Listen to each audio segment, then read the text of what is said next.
BTTH life simulator system. अध्याय 551 मृत्युमय विश्व निर्माण। यान कबीले, महान जलते आकाश तकनीक। लेई कबीले के आक्रमण के बाद यानजिन ने ठंडी चीख निकाली। राक्षसी लपटें तुरंत उठीं। ऐसा लग रहा था जैसे कि यह इस पूरे स्थान को जलाकर राख कर देना चाहती थी। अंततः लपटें आग के एक लुढ़कते समुद्र में बदल गईं जो हुन कबीले की ओर बह रही थीं। प्राचीन देव दर्पण। गु कबीले ने एक बार फिर प्राचीन देव दर्पण का निर्माण किया था जिसने पूरे स्थान को कवर किया था। इससे प्रकाश की किरणें बह रही थीं। इसके तुरंत बाद एक अतुलनीय रूप से बड़ा प्रकाश स्तंभ बाहर निकल आया। स्वूश स्वूश। इस क्षण सभी हमले भड़क उठे। ऊर्जा के उतार चढ़ाव ने आसानी से आसपास के ऊंचे पहाड़ों को नष्ट कर दिया, पीछे कुछ भी नहीं छोड़ा। हुन तियांडी ने अपनी आस्तीन लहराई क्योंकि वह उदासीन आंखों से नीचे से क्रूर हमलों को देख रहा था। आकाश को ढंकने वाले काले बादलों से खड़खड़ाती हुई जंजीरें निकलीं, जिसके बाद कई टकराने वाली आवाजें आईं। काले बादल से अनगिनत काली जंजीरें निकलीं जो तेजी से आसमान में एक जाल का रूप ले रही थीं। जंजीरों के ऊपर काले बादल घूम रहे थे। अचानक काले जाल पर कई क्रूर चेहरे दिखाई दिए और लगातार कुछ तीखी दयनीय चीखें निकाल रहे थे। Bang bang bang. काला जाल बनते ही कई हमले अचानक हुए। तुरंत पूरी जगह भयानक टक्कर से कांप उठी। जमीन फट गई, जिससे दरारों जैसी कई बड़ी खायां बन गईं। आसमान में भयानक तूफान के धीरे धीरे खत्म होने के बाद काला जाल ढह गया। हालांकि ये ढहने से पहले नीचे से सभी हमलों को रोकने में कामयाब रहा। हुन कबीले की भयानक ताकत एक बार फिर सामने आई। हुन तियांडी, इस बार हम दोनों को विजेता का फैसला करने दो। गु युआन का पैर खाली जगह पर पड़ा। उसका शरीर अचानक बादलों में जा गिरा, जबकि एक कठोर चीख विशाल और शक्तिशाली तरीके से दसियों हजार किलोमीटर के क्षेत्र में फैल गई। हुन तियांडी ने हल्के से मुस्कुराया। उसका शरीर हिला और सीधे गु युआन के सामने आ गया। जियाओ मिंग की तुलना में हुन तियांडी ने गु युआन को अधिक महत्व दिया, जो 1000 साल तक जीवित रहा था। उनका मानना था कि वे दोनों गुटों के सबसे मजबूत प्रतिनिधि थे। उन दोनों को एक दूसरे को रोकना चाहिए, अन्यथा दोनों दलों का गठन ध्वस्त हो जाएगा। जियाओ मिंग के लिए उसे केवल हुन कबीले द्वारा अन्य तरीकों का उपयोग करके रोका जा सकता था। सौभाग्य से निहिलिटी डिवोरिंग फ्लेम केवल घायल था और अभी भी पूरी स्थिति पर नियंत्रण बनाए रख सकता था। आक्रमण। हुन तियांडी को रोकने के लिए गु युआन को हस्तक्षेप करते देख लेई यंग और यानजिन ने जोर से चिल्लाया। 3 कुलों और स्वर्गीय न्यायालय के विशेषज्ञ पीछे से भागे। हुन कबीले के कई विशेषज्ञ एक स्वोश ध्वनि के साथ काले बादल से बाहर उड़ गए। तुरंत आकाश में एक बड़ी लड़ाई छिड़ गई। लेई यंग और यानजिन के पास एक स्पष्ट लक्ष्य था। उन्होंने सीधे 4 दानव संतों को निशाना बनाया। घटनास्थल पर मौजूद हुन कबीले में हुन तियांडी और निहिलिटी डेवोरिंग फ्लेम के अलावा ये 4 सबसे ताकतवर थे। हालांकि निहिलिटी डेवोरिंग फ्लेम घायल था, लेकिन उसकी 9 सितारा डूसेंट ताकत के साथ उसे चुनौती देने का नतीजा सिर्फ खुद को अपमानित करना होगा। उसे जियाओ मिंग के पास छोड़ देना बेहतर था। 4 दानव संत ठंडे स्वर में हंसे जब उन्होंने लेई यंग की जोड़ी को अपनी ओर बढ़ते देखा। बिना डरे वे एक भयंकर 2-1 युद्ध में शामिल हो गए। जैसे जैसे अधिक से अधिक विशेषज्ञों ने वार किए, पूरी पर्वत श्रृंखला हिंसक रूप से कांपने लगी। लड़ाई अविश्वसनीय रूप से अराजक और तीव्र थी, जिससे शोर सुनकर दूर से आए कुछ दर्शक चौंक गए और उनके चेहरे नाटकीय रूप से बदल गए। उनमें से कई ने तुरंत जल्दबाजी में पीछे हटना शुरू कर दिया। इस विशाल युद्ध की तुलना में उनके पिछले अनुभव बच्चों के खेल जैसे लग रहे थे। हुन कबीले की नींव वास्तव में गहरी है। वे ऐसी स्थिति में भी पीछे नहीं हट रहे हैं। युद्ध के मैदान में खड़े होकर, जहां उसे परेशान करने के लिए कोई मूर्ख व्यक्ति नहीं था, जियाओ मिंग ने लापरवाही से युद्ध के मैदान पर नजर डाली। उसने देखा कि तीनों कुलों की सहयोगी सेनाएं ज्यादा फायदा नहीं उठा पा रही थीं। ये तब भी मामला था जब निहिलिटी डिवोरिंग फ्लेम ने कोई कदम नहीं उठाया था और लेई यंग और यानजिन लड़ने के लिए स्वतंत्र थे। ये तो बताने की जरूरत नहीं है कि हुन कबीले का भव्य गठन अभी तक सक्रिय नहीं हुआ था। घने काले कोहरे में अभी भी कई शक्तिशाली आभाएं छिपी हुई थीं जो आसमान को ढंक रही थीं। इससे कोई ये देख सकता था कि हुन कबीला वास्तव में कितना शक्तिशाली था। बेशक जब तक वह अपनी पूरी ताकत का इस्तेमाल करता रहेगा, हुन कबीले की ताकत बेकार रहेगी। हालांकि जब तक 3 कुलों की उच्च शक्ति को महत्वपूर्ण नुकसान नहीं पहुंचता, तब तक वह पूरी ताकत से नहीं लड़ेगा। फिर जियाओ मिंग ने युद्ध के मैदान पर नजर डाली और देखा कि जियान के नेतृत्व में स्वर्गीय न्यायालय के सदस्य सतर्क थे। वे भयंकर रूप से लड़ रहे थे, लेकिन हमेशा युद्धाभ्यास के लिए जगह छोड़ रहे थे। जू जेन अब जियान की रखवाली कर रहा था, जबकि प्राचीन शून्य ड्रैगन जनजाति के 2 7 सितारा डू संत युद्ध के मैदान में बिखरे हुए थे, जो गठबंधन के बाकी सदस्यों की रखवाली कर रहे थे। राहत महसूस करते हुए उसने अपनी नज़र निहिलिटी भक्षण ज्वाला पर घुमाई, जो पूरे समय उसे घूर रही थी। जियाओ मिंग के चेहरे पर एक हल्की मुस्कान दिखाई दी। फिर वह निहिलिटी भक्षण ज्वाला की ओर उड़ गया, जिसका भाव एक पल में नाटकीय रूप से बदल गया। बस एक पल में जियाओ मिंग निहिलिटी भक्षण ज्वाला के सामने प्रकट हुआ। उसकी सफ़ेद हथेली तीव्र बिजली की ऊर्जा से भरी हुई थी, क्योंकि वह सीधे निहिलिटी भक्षण ज्वाला के माथे की ओर दबा रहा था। यह आकस्मिक हथेली लेई कबीले के मुखिया की पूरी ताकत वाली डू तकनीक से कमज़ोर नहीं थी। पहले जियाओ मिंग द्वारा घात लगाए जाने के बाद निहिलिटी भक्षण ज्वाला की युद्ध शक्ति बहुत कम हो गई थी। वह पहले की तरह जियाओ मिंग को कम आंकने के बारे में नहीं सोचेगा। हमले का सामना करते हुए उसने अपनी पूरी ताकत से दोनों हथेलियों को फैलाया और एक विशाल काली ज्वाला भड़क उठी। उसके शरीर से एक अंतहीन चूषण शक्ति फूट पड़ी, जिससे वह एक ब्लैक होल जैसे प्राणी में बदल गया जो जियाओ मिंग के शरीर में मौजूद सभी डू क्यूई को चूसने की कोशिश कर रहा था। तुम्हारी भक्षण शक्ति मेरे सामने बेकार है। भयानक डू क्यूई से भरी रहस्यमयी बिजली जियाओ मिंग की हथेली से निकली, जिसने सीधे काली लपटों को चकनाचूर कर दिया।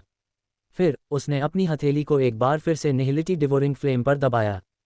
वे दोनों तुरंत एक भयंकर युद्ध में शामिल हो गए, जिससे उनके आसपास का क्षेत्र निषिद्ध क्षेत्र बन गया। बेशक इस भयंकर युद्ध में जियाओ मिंग कितना कुछ छिपा रहा था, यह एक रहस्य था जो केवल उसे ही पता था। जहां तक निहिलिटी डिवोरिंग फ्लेम की बात है, वह जितना अधिक लड़ता गया उतना ही अधिक हैरान होता गया। उसे लगा कि जियाओ मिंग एक अथाह महासागर की तरह था। ऐसा लग रहा था जैसे उसने उससे पहले 9 सितारा डू संघ क्षेत्र में कदम रखा हो। लेकिन ये कैसे संभव हो सकता है? वह जियाओ मिंग के जन्म से पहले ही 9 सितारा चरण में कदम रख चुका था। थोड़ी देर बाद जब निहिलिटी डिवोरिंग फ्लेम जियाओ मिंग से निपटने के लिए और लोगों को इकट्ठा करने की इच्छा को रोक नहीं सका, तो अचानक एक जरूरी आवाज़ सुनाई दी। जल्दी से पीछे हटो, स्थिति बदल गई है। अचानक आए आवाज़ ने लेई यंग और यान जिन को चौंका दिया, जो लड़ाई के बीच में थे। उनके हाव भाव एकदम बदल गए। ऐसा इसलिए था क्योंकि वे सुन सकते थे कि आवाज़ वू युआन की थी। ऐसा क्या था जिसने उन्हें इतना बेचैन कर दिया? भिनभिनाना। जैसे ही वे दोनों पीले पड़ने लगे, आसमान में छाए काले बादल से अचानक एक अजीब भिनभिनाने की आवाज़ निकली। अंधेरे और ठंडी आभा की लहरें तेजी से फैल गईं। क्या वे आखिरकार तैयार हैं? भिनभिनाने की आवाज़ सुनकर शून्यता भक्षण करने वाली ज्वाला ने अपना सिर उठाया। उसके दिल ने राहत की सांस ली। जियाओ मिंग की ताकत भयानक रूप से मजबूत थी और वह खुद घायल हो गया था। अगर वे कुछ नहीं करते तो हुन कबीला ज़्यादा समय तक टिक नहीं पाता। भिनभिनाना। भिनभिनाने की आवाज़ तेजी से बढ़ती गई। उसी समय काले बादल से धीरे धीरे अवर्णनीय रूप से अंधेरे और कठोर आभाओं की एक जोड़ी दिखाई दी। युद्ध के मैदान में मौजूद हर व्यक्ति ने इस अप्रत्याशित घटना को देखकर अपना सिर ऊपर उठाया। उनकी अनिश्चित और सतर्क आंखें काले बादल को देख रही थीं। धमाका धमाका। अचानक काला बादल घूम गया और आसमान में अलग अलग जगहों पर मंडराते हुए कई काली आकृतियां बाहर निकलीं। क्या ये ताबूत हैं? जब उन्होंने काले कोहरे से बाहर निकलती चीज़ों को देखा तो सभी चौंक गए। ऐसा इसलिए था क्योंकि वे चीज़ें 4 काले ताबूत थे। इन ताबूतों से काली और घनी ठंडी आभा निकल रही थी। धमाका। 4 काले ताबूत हवा में लटके हुए थे और अचानक उनके ढक्कन खुल गए। 4 कंकाल जैसी पतली आकृतियां धीरे धीरे बाहर निकलीं। एक पल में 2 कबीले प्रमुखों लेई यंग और यान जिन की आभाओं से कम नहीं 4 आभाएं आसमान में फूट पड़ीं। तीनों कुलों के विशेषज्ञों के हाव भाव काफ़ी बदल गए। हुन त्यानशिंग, हुन याओ, ये सभी पुराने भूत अभी भी कैसे जीवित हो सकते हैं? ये 4 ज़ॉम्बी जैसे लगते हैं। ज़ॉम्बी कठपुतली जैसा अस्तित्व था। हालांकि कठपुतलियों की तुलना में यह उच्च स्तर पर था। ऐसा इसलिए था क्योंकि पहले से ही मर चुके लोगों में से कुछ को पुनर्जीवित करने के लिए किसी रहस्यमयी विधि का उपयोग करना पड़ता था। हालांकि पुनरुत्थान की आवश्यकताएं बहुत कठोर थीं। इसके अलावा सफल होने की संभावनाएं कम थीं। इसलिए आमतौर पर ऐसा कोई नहीं था जो ऐसा करता हो। आखिरकार एक सच्चे विशेषज्ञ की मृत्यु के बाद उनके कबीले या संप्रदाय द्वारा रक्षा की जाती है। कोई भी नहीं चाहेगा कि उनके पूर्वज के शरीर को उनकी मृत्यु के बाद दूसरों द्वारा बर्बाद कर दिया जाए। स्पष्ट रूप से हुन कबीले ने इन मूल रूप से मृत हुन कबीले के विशेषज्ञों को ज़ॉम्बी में बदलने के लिए किसी अज्ञात तकनीक का उपयोग किया था। इस तरह ये ज़ॉम्बी फिर से उनके लिए लड़ सकते थे। 4 मौन विनाश, मृत्यु की दुनिया। आकाश में 4 आकृतियों ने अचानक अपना मुंह खोला और 4 प्रकाश बिंदु उड़ गए, जिसके बाद वे 4000 मीटर के विशाल काले द्वारों में बदल गए। ये द्वार मृत्यु की आभा से भरे हुए थे। वे स्पष्ट रूप से 4 और मृत्यु की मौन द्वार थे। विशाल काले द्वार आकाश में 4 बिंदुओं पर खड़े थे। उनमें से घातक आभा निकलकर पूरे स्थान को घेर रही थी। घातक आभा के क्षरण के कारण तीनों कुलों के सभी विशेषज्ञ ये देखकर दंग रह गए कि उनके शरीर में जीवन धीरे धीरे खत्म हो रहा था। 3 बड़े द्वारों ने एक ऐसी संरचना बनाई थी जिसने सभी को अपने अंदर समाहित कर लिया था। ऐसा लग रहा था कि वे वास्तव में मित्र देशों की सेनाओं को गंभीर नुकसान पहुंचाने के लिए इसका इस्तेमाल करने की योजना बना रहे थे। जियाओ मिंग सही कह रहा था, हुन कबीले के पास वास्तव में डेथ वर्ल्ड फॉर्मेशन है। जल्दी से पीछे हटो। इस समय लेई यंग और यान जिन के हाव भाव काफी बदल गए। जाहिर है उन्होंने इस संरचना को भी पहचान लिया था जिसकी प्राचीन समय में बेहद क्रूर प्रतिष्ठा थी। दुर्भाग्य से उन्हें इसके बारे में आज ही जियाओ मिंग से पता चला था और उनके पास तैयारी करने का समय नहीं था। इसके अलावा जियाओ मिंग ने पहले ही डेथली साइलेंस गेट पर कब्जा कर लिया था। ये तथ्य कि हुन कबीला अभी भी इतनी जल्दी 4 डेथली साइलेंस गेट इकट्ठा कर सकता है उन्हें आश्चर्यचकित कर गया। उन्होंने तुरंत चेतावनी दी। अध्याय 552 3 कुलों के लिए भारी नुकसान। हम जाना चाहते हो? बहुत देर हो चुकी है। एक भूरे काले चेहरे वाला दुबला पतला बुजुर्ग ठहाका लगाता हुआ बोला, उसकी आंखों में ठंडक की चमक थी। उसके हाथ और भी तेज हो गए, जिसके बाद 4 डेथली साइलेंस गेट जुड़ गए। तुरंत एक अंधेरी दुनिया ने पूरी पर्वत श्रृंखला को घेर लिया। इसकी घातक आभा ने सभी जीवन को नष्ट कर दिया। जब राक्षसी घातक आभा फैल गई तो गठबंधन सेना एक साथ इकट्ठा हो गई। उनकी आंखें अपने आसपास मौजूद काली क्यूई पर सावधानी से नजर डाल रही थीं। वे महसूस कर सकते थे कि यह घातक आभा उनके शरीर के हर छिद्र से रिस रही थी। ऐसा आक्रमण कुछ ऐसा नहीं था जिसे वे अपनी डू क्यूई या आध्यात्मिक शक्ति से रोक सकें। ये पौराणिक डेथ वर्ल्ड फॉर्मेशन है। हम अब बहुत बड़ी मुसीबत में हैं। लेई यंग, यान जिन और प्राचीन कुलों के कई विशेषज्ञों के चेहरे पर गंभीर भाव थे, क्योंकि वे अपने चारों ओर फैल रही घातक आभा को देख रहे थे। उनके दिलों में अनायास ही बेचैनी होने लगी। अगर यह जारी रहा, भले ही वे शीर्ष विशेषज्ञों के रूप में इस आभा का विरोध करने में सक्षम थे, उन कमजोर व्यक्तियों को बहुत नुकसान उठाना पड़ेगा।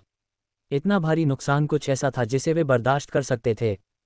हमें इसे जल्दी से तोड़ना होगा, काले डूबे हुए राजा गु लेई ने गंभीर भाव से कहा। इससे पहले उसे हुन कबीले के 2 7 सितारा डू सेंट स्तर के विशेषज्ञों ने रोका था, जिसके परिणामस्वरूप एक जबरदस्त लड़ाई हुई थी।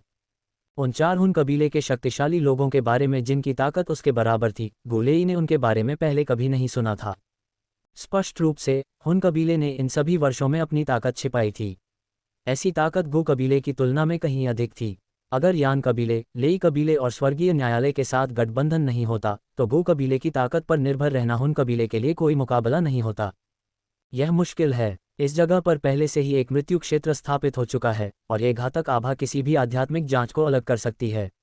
अगर हम बेतरतीब ढंग से हमला करते हैं तो इससे हमारी ताकत तेजी से खत्म हो जाएगी, यान जिन ने गहरी आवाज में कहा।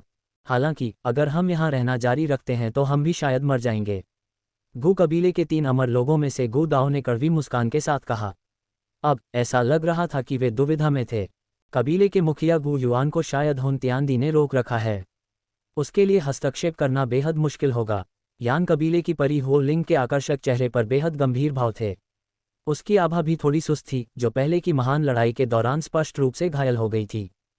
हमें गठबंधन के नेता जियो के निहिलिटी डिवोरिंग फ्लेम से निपटने के लिए इंतजार करना पड़ सकता है, इससे पहले कि वह अपने हाथों को मुक्त कर सके। लेकिन कौन जानता है कि इसमें कितना समय लगेगा। सभी लोग एक उदास चुप्पी में डूब गए। किसी ने उम्मीद नहीं की थी कि मूल रूप से संतुलित स्थिति अचानक इस मोड़ पर आ जाएगी। खांसी, इस बूढ़े आदमी के पास गठबंधन के नेता द्वारा दिया गया डेथली साइलेंस गेट है। शायद हम इसका इस्तेमाल गठन में एक खामी खोजने और कुछ लोगों को बचाने के लिए कर सकते हैं, जियान के संकेत पर आगे बढ़ते हुए जूजेन ने कहा। एक विशाल काला द्वार एक फ्लैश में दिखाई दिया। गेट को देखकर, जो पहले के 4 विशाल द्वारों के समान दिख रहा था, गठबंधन सेना ने बहुत उत्साह नहीं दिखाया। मृत्यु विश्व गठन अब एक पूर्ण गठन बन गया था। भले ही वे एक छोटी सी खामी ढूंढ सकें, वे वास्तव में कितने लोगों को बचा सकते हैं।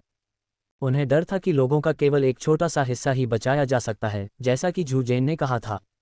Swoosh swoosh swoosh. जबकि हर कोई अनिश्चित था कि क्या करना है, अचानक उनके चारों ओर घातक आभा से चुभने वाली हवा की एक हल्की आवाज उभरी। एक पल में सभी दिशाओं से काले भालों की बौछार बरसने लगी। इस अचानक हमले से गठबंधन सेना के बलों में दहशत फैल गई। काले भालों में एक घनी घातक आभा थी, जिससे उनकी डूबी हुई सुरक्षा लगभग अप्रभावी हो गई। कुछ शक्तिशाली विशेषज्ञों को एक ही क्षण में काले भालों से छेद दिया गया। उनके शरीर ढह गए और सूखी हड्डियों के ढेर में बदल गए। अवशेषों से काली गैस की धारें रिस रही थीं। लानत है, लेई यंग और अन्य लोगों ने गंभीर भाव धारण किए, क्योंकि उन्होंने गठबंधन सेना को निष्क्रिय स्थिति में गिरते देखा। बर्बाद करने का कोई समय नहीं है। चलो डेथली साइलेंस गेट का उपयोग करके देखें कि क्या हम एक साथ गठन को तोड़ सकते हैं। एल्डर जूजेन, कृपया पहले अपना कदम उठाएं। हम आपकी सहायता करेंगे। ठीक है, मेरे पीछे आओ। जूजेन ने सिर हिलाया और फिर अपनी उंगलियां चटकाईं। विशाल डेथली साइलेंस गेट उसके ऊपर से तैरता हुआ आया, जिसने सेना के ऊपर आकाश को ढक लिया। एक चूषण बल फूट पड़ा, जिसने अपनी सीमा के भीतर सभी घातक ऊर्जा को अवशोषित कर लिया। गठबंधन सेना पर दबाव अचानक कम हो गया, लेकिन दुर्भाग्य से डेथली साइलेंस गेट की सीमित सीमा के कारण कई लोग अभी भी घातक आभा से घिरे हुए थे, जिसके परिणामस्वरूप कभी कभी हताहत हुए। इन दुर्भाग्यपूर्ण आत्माओं में से अधिकांश 3 कुलों के थे। स्वर्गीय न्यायालय के विशेषज्ञ, जो संख्या में कम थे और झूरजेन के आसपास एकत्र हुए थे, अपेक्षाकृत सुरक्षित रहे। क्षण की गर्मी में किसी ने इन विवरणों पर ध्यान नहीं दिया। स्वोश स्वोश स्वोश, हुन कबीले के विशेषज्ञों ने कुछ पता लगा लिया था, क्योंकि सेना जल्दी से मृत्यु की दुनिया के एक तरफ उड़ गई थी। जगह के चारों ओर घातक आभा बढ़ गई, जिसके बाद यह एक में बदल गया मौत का 3000 मीटर का विशालकाय हाथ, जिसने मित्र देशों की सेनाओं पर बेरहमी से हमला किया। यानजिन की आकृति चमकी और आकाश में दिखाई दी। उसने अपना मुंह खोला और 2 स्वर्गीय लपटों के विलय से बनी ज्वाला की एक जबरदस्त धार को बाहर निकाला। धमाका धमाका, विलीन हुई स्वर्गीय लपटें क्रूर तरीके से मौत के विशालकाय हाथ से टकराईं। वूश, हवा में तुरंत एक तेज सिजलिंग ध्वनि भर गई, साथ में एक घनी सड़ांध भी। यानजिन की शुरुआती हमले के खिलाफ सफल रक्षा अल्पकालिक थी, क्योंकि और भी ज्यादा विशाल घातक हाथ बन गए, जिससे एक विनाशकारी तूफान पैदा हुआ जो युद्ध के मैदान में लगातार बहता रहा। कुछ ही क्षणों में और भी विशेषज्ञों का वही भयानक हश्र हुआ, वे बेजान हड्डियों के ढेर में बदल गए। जुन एर आकाश में तैर रही थी, उसके शरीर से लगातार निकलती सुनहरी लौ उसके चारों ओर थी।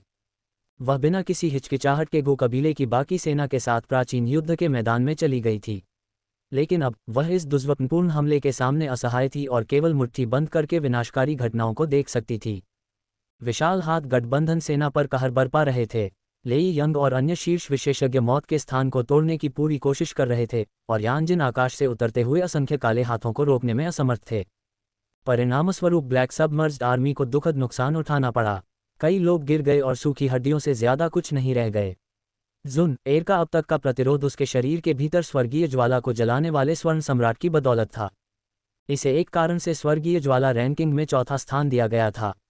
ये ज्वाला इतनी भयंकर थी कि यह डुक्यूई को भी जला सकती थी, और यह इस घातक आभा के विरुद्ध भी प्रभावी साबित हुई थी।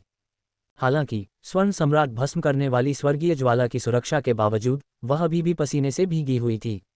जुनर के लिए, जो अभी तक डूसेंट क्षेत्र में नहीं पहुंची थी, ऊर्जा की खपत बहुत अधिक थी। उसे डर था कि वह अपनी ऊर्जा पूरी तरह से समाप्त होने से पहले कुछ सांसों से अधिक नहीं टिक पाएगी। उसकी आंखें असामान्य शांति के साथ दूर के आकाश में घूम रही थीं। युद्ध के मैदान का अवलोकन करने के बाद वह अच्छी तरह से जानती थी कि यह बहुत ही असंभव था कि सहयोगी सेनाएं उस समय में मृत्यु के क्षेत्र को भेदने में सक्षम होंगी। दृढ़ संकल्प अचानक उसके चेहरे पर उभर आया। वह डुक्यूई से खाली होने से पहले बाधा के खिलाफ अपनी स्वर्गीय ज्वाला को नष्ट करने के लिए तैयार थी। ये कार्य संभवतः सभी को भागने का मौका देगा। लेकिन अचानक उसकी दृष्टि का क्षेत्र एक विशाल छाया द्वारा अचानक अवरुद्ध हो गया। ऐसा नहीं हो सकता। जुन एर का दिल बैठ गया जब उसने देखा कि मौत का एक विशाल हाथ सीधे उसकी ओर बढ़ रहा है। उसकी डुक्यूई इतनी कम हो गई थी कि उसके पास प्रतिरोध करने की शक्ति नहीं थी। विशाल हाथ के खिलाफ अपनी स्वर्गीय ज्वाला को स्वयं नष्ट करने से निस्संदेह वह नष्ट हो जाएगा, लेकिन उसकी अपनी जान और संभावित रूप से उसके निकटतम लोगों की जान की कीमत पर। दहाड़, इस महत्वपूर्ण क्षण में सहयोगी बलों के केंद्र से एक राजसी दहाड़ गूंजी। उसके बाद विशाल हाथ की ओर सुनहरी बैंगनी लपटों की एक धार बह निकली। धमाका धमाका, एक जोरदार धमाके के साथ सुनहरी बैंगनी लपटों ने विशाल हाथ को चकनाचूर कर दिया। फिर उन्होंने अपनी प्रगति जारी रखी, अंत में विलुप्त होने से पहले एक और हाथ को विघटित कर दिया। हालांकि लपटें जुनर के स्वर्ण सम्राट की स्वर्गीय ज्वाला को जलाने जितनी शक्तिशाली नहीं थीं, लेकिन एक उच्च सितारा डूसंत की दुर्जय डुक्यूई द्वारा उन्हें बल मिला और एक सर्वोच्च ड्रैगन की आभा बिखेरी। जल्दी करो, अपने लोगों को संरचना के केंद्र में ले आओ, जी यान ने जुनर के सामने आते ही कहा। लेकिन जब उसने जुनर के विस्मयकारी भाव को देखा तो उसने बढ़ती हुई अधीरता के साथ उससे आग्रह किया, तुम किसका इंतजार कर रही हो? हटो। जुनर को उसकी प्रतिक्रिया के लिए दोषी नहीं ठहराया जा सकता था। उसके सामने एक शानदार ड्रैगन खड़ा था, जिसका विशाल शरीर बैंगनी रंग के तराजू से ढका हुआ था और जटिल सुनहरे पैटर्न से सजी हुई थी। ड्रैगन की विशाल सुनहरी बैंगनी आंखें अधिकार की एक निर्विवाद हवा को प्रकट करती थीं। जी यान अपने ड्रैगन रूप में बदल गई थी। जुनर ने प्राचीन शून्य ड्रैगन की तस्वीरें और विवरण देखे थे, लेकिन उसके सामने वाले की भव्यता की तुलना में कोई भी नहीं था। कोई आश्चर्य नहीं कि वे लपटें आसानी से मौत के हाथों को नष्ट कर सकती हैं। उसका प्राचीन शून्य ड्रैगन वंश एक भयानक स्तर पर पहुंच गया है। समझ गई, ड्रैगन सम्राट बहन। जुन एर जल्दी ही अपने शुरुआती सदमे से उबर गई और उसने जियान को दोस्ताना तरीके से जवाब दिया। उसे अपने सामने खड़े व्यक्ति की पहचान समझने में ज़्यादा समय नहीं लगा। उसने इस व्यक्ति के प्रति अपार कृतज्ञता की लहर महसूस की जिसने उसे एक भयानक मौत से बचाया था। उसके बाद उसने जल्दी से ब्लैक सबमर्ज्ड आर्मी के अवशेषों को आदेश दिया और गठन के केंद्र में चली गई। वहां उसने अन्य प्राचीन शून्य ड्रैगन को देखा जो ड्रैगन के रूप में भी थे, एक सुरक्षात्मक घेरा बना रहे थे जिसने सहयोगी बलों के एक हिस्से को घातक आभा से बचाया। ड्रैगन सम्राट बहन, हो हे, ये लड़की बुरी नहीं है, जियान ने प्रसन्नता महसूस करते हुए सोचा। अपने ड्रैगन पंखों के एक शक्तिशाली फड़फड़ाहट के साथ वह एक सुनहरी रोशनी के साथ चमक उठी और एक पल में गायब हो गई। पलक झपकते ही स्वर्गीय न्यायालय की सेनाओं के बीच फिर से प्रकट हुई। कई मिनटों तक बैरियर पर हमला जारी रहने के बाद गठबंधन सेना के सामने थोड़ी दूरी पर एक मंद आकारहीन बैरियर दिखाई दिया। ऐसा लग रहा था कि बैरियर के पीछे एक आकृति मंडरा रही है। ये हुन कबीले के 4 मजबूत ज़ोंबी विशेषज्ञों में से एक था। कबीले के मुखिया लेई यंग और यानजिन, इस जगह को तोड़ने में मेरे साथ शामिल हो जाओ, झू जेन ने आकृति को देखते हुए चिल्लाया। झू जेन की आवाज़ सुनते ही लेई यंग और यानजिन ने तुरंत सिर हिलाया। दुनिया की ऊर्जा एक पल में बढ़ गई। कई दुर्जय हमले एक साथ किए गए जो उस विशेष स्थान पर भयंकर तीव्रता से प्रहार कर रहे थे। धमाका, उनके अथक हमले के सामने आखिरकार निराकार अवरोध कांपने लगा। अल्पविराम, मृत्यु विश्व संरचना की पहुंच से बाहर जियाओमिंग ने एक आकस्मिक हथेली के प्रहार का उपयोग करके एक दबी हुई कराह के साथ शून्य भक्षण ज्वाला को पीछे हटने के लिए मजबूर किया, फिर अपनी नज़रें काले काले क्षेत्र की ओर घुमाईं। हे, उनके बारे में चिंतित हैं। अगर आप हमारा विरोध करना बंद कर देते हैं तो मैं अपने लोगों को स्वर्गीय न्यायालय को छोड़ने का आदेश दूंगा। कैसा रहेगा? निहिलिटी डिवोरिंग फ्लेम की काली लपटें कुछ हद तक फैल गईं और उसकी आभा थोड़ी अस्त व्यस्त हो गई। जब उसने देखा कि जियाओमिंग ने हमला नहीं किया तो उसने जल्दबाजी में काम करने की हिम्मत नहीं की। इसके बजाय उसने उसे लुभाने की कोशिश की। मौत के कगार पर खड़े लोग निश्चित रूप से बहुत बातें करते हैं। जियाओमिंग ने निहिलिटी डिवोरिंग फ्लेम को ठंडे अंदाज में देखा। उसे लग रहा था कि डेथ वर्ल्ड के अंदर की स्थिति लगभग सुलझ चुकी थी और वह निहिलिटी के साथ नाटक जारी रखने के लिए बहुत आलसी था। उसके हाथ की मुहरें तेजी से बदलने लगीं।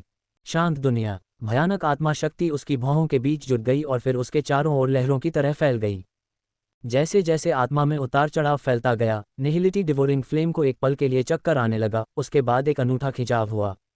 जब तक वह होश में आया उसने खुद को बर्फ और बर्फ की दुनिया में पाया। यहाँ का इलाका बेहद समतल था, जमीन और आसमान अंतहीन रूप से फैले हुए थे।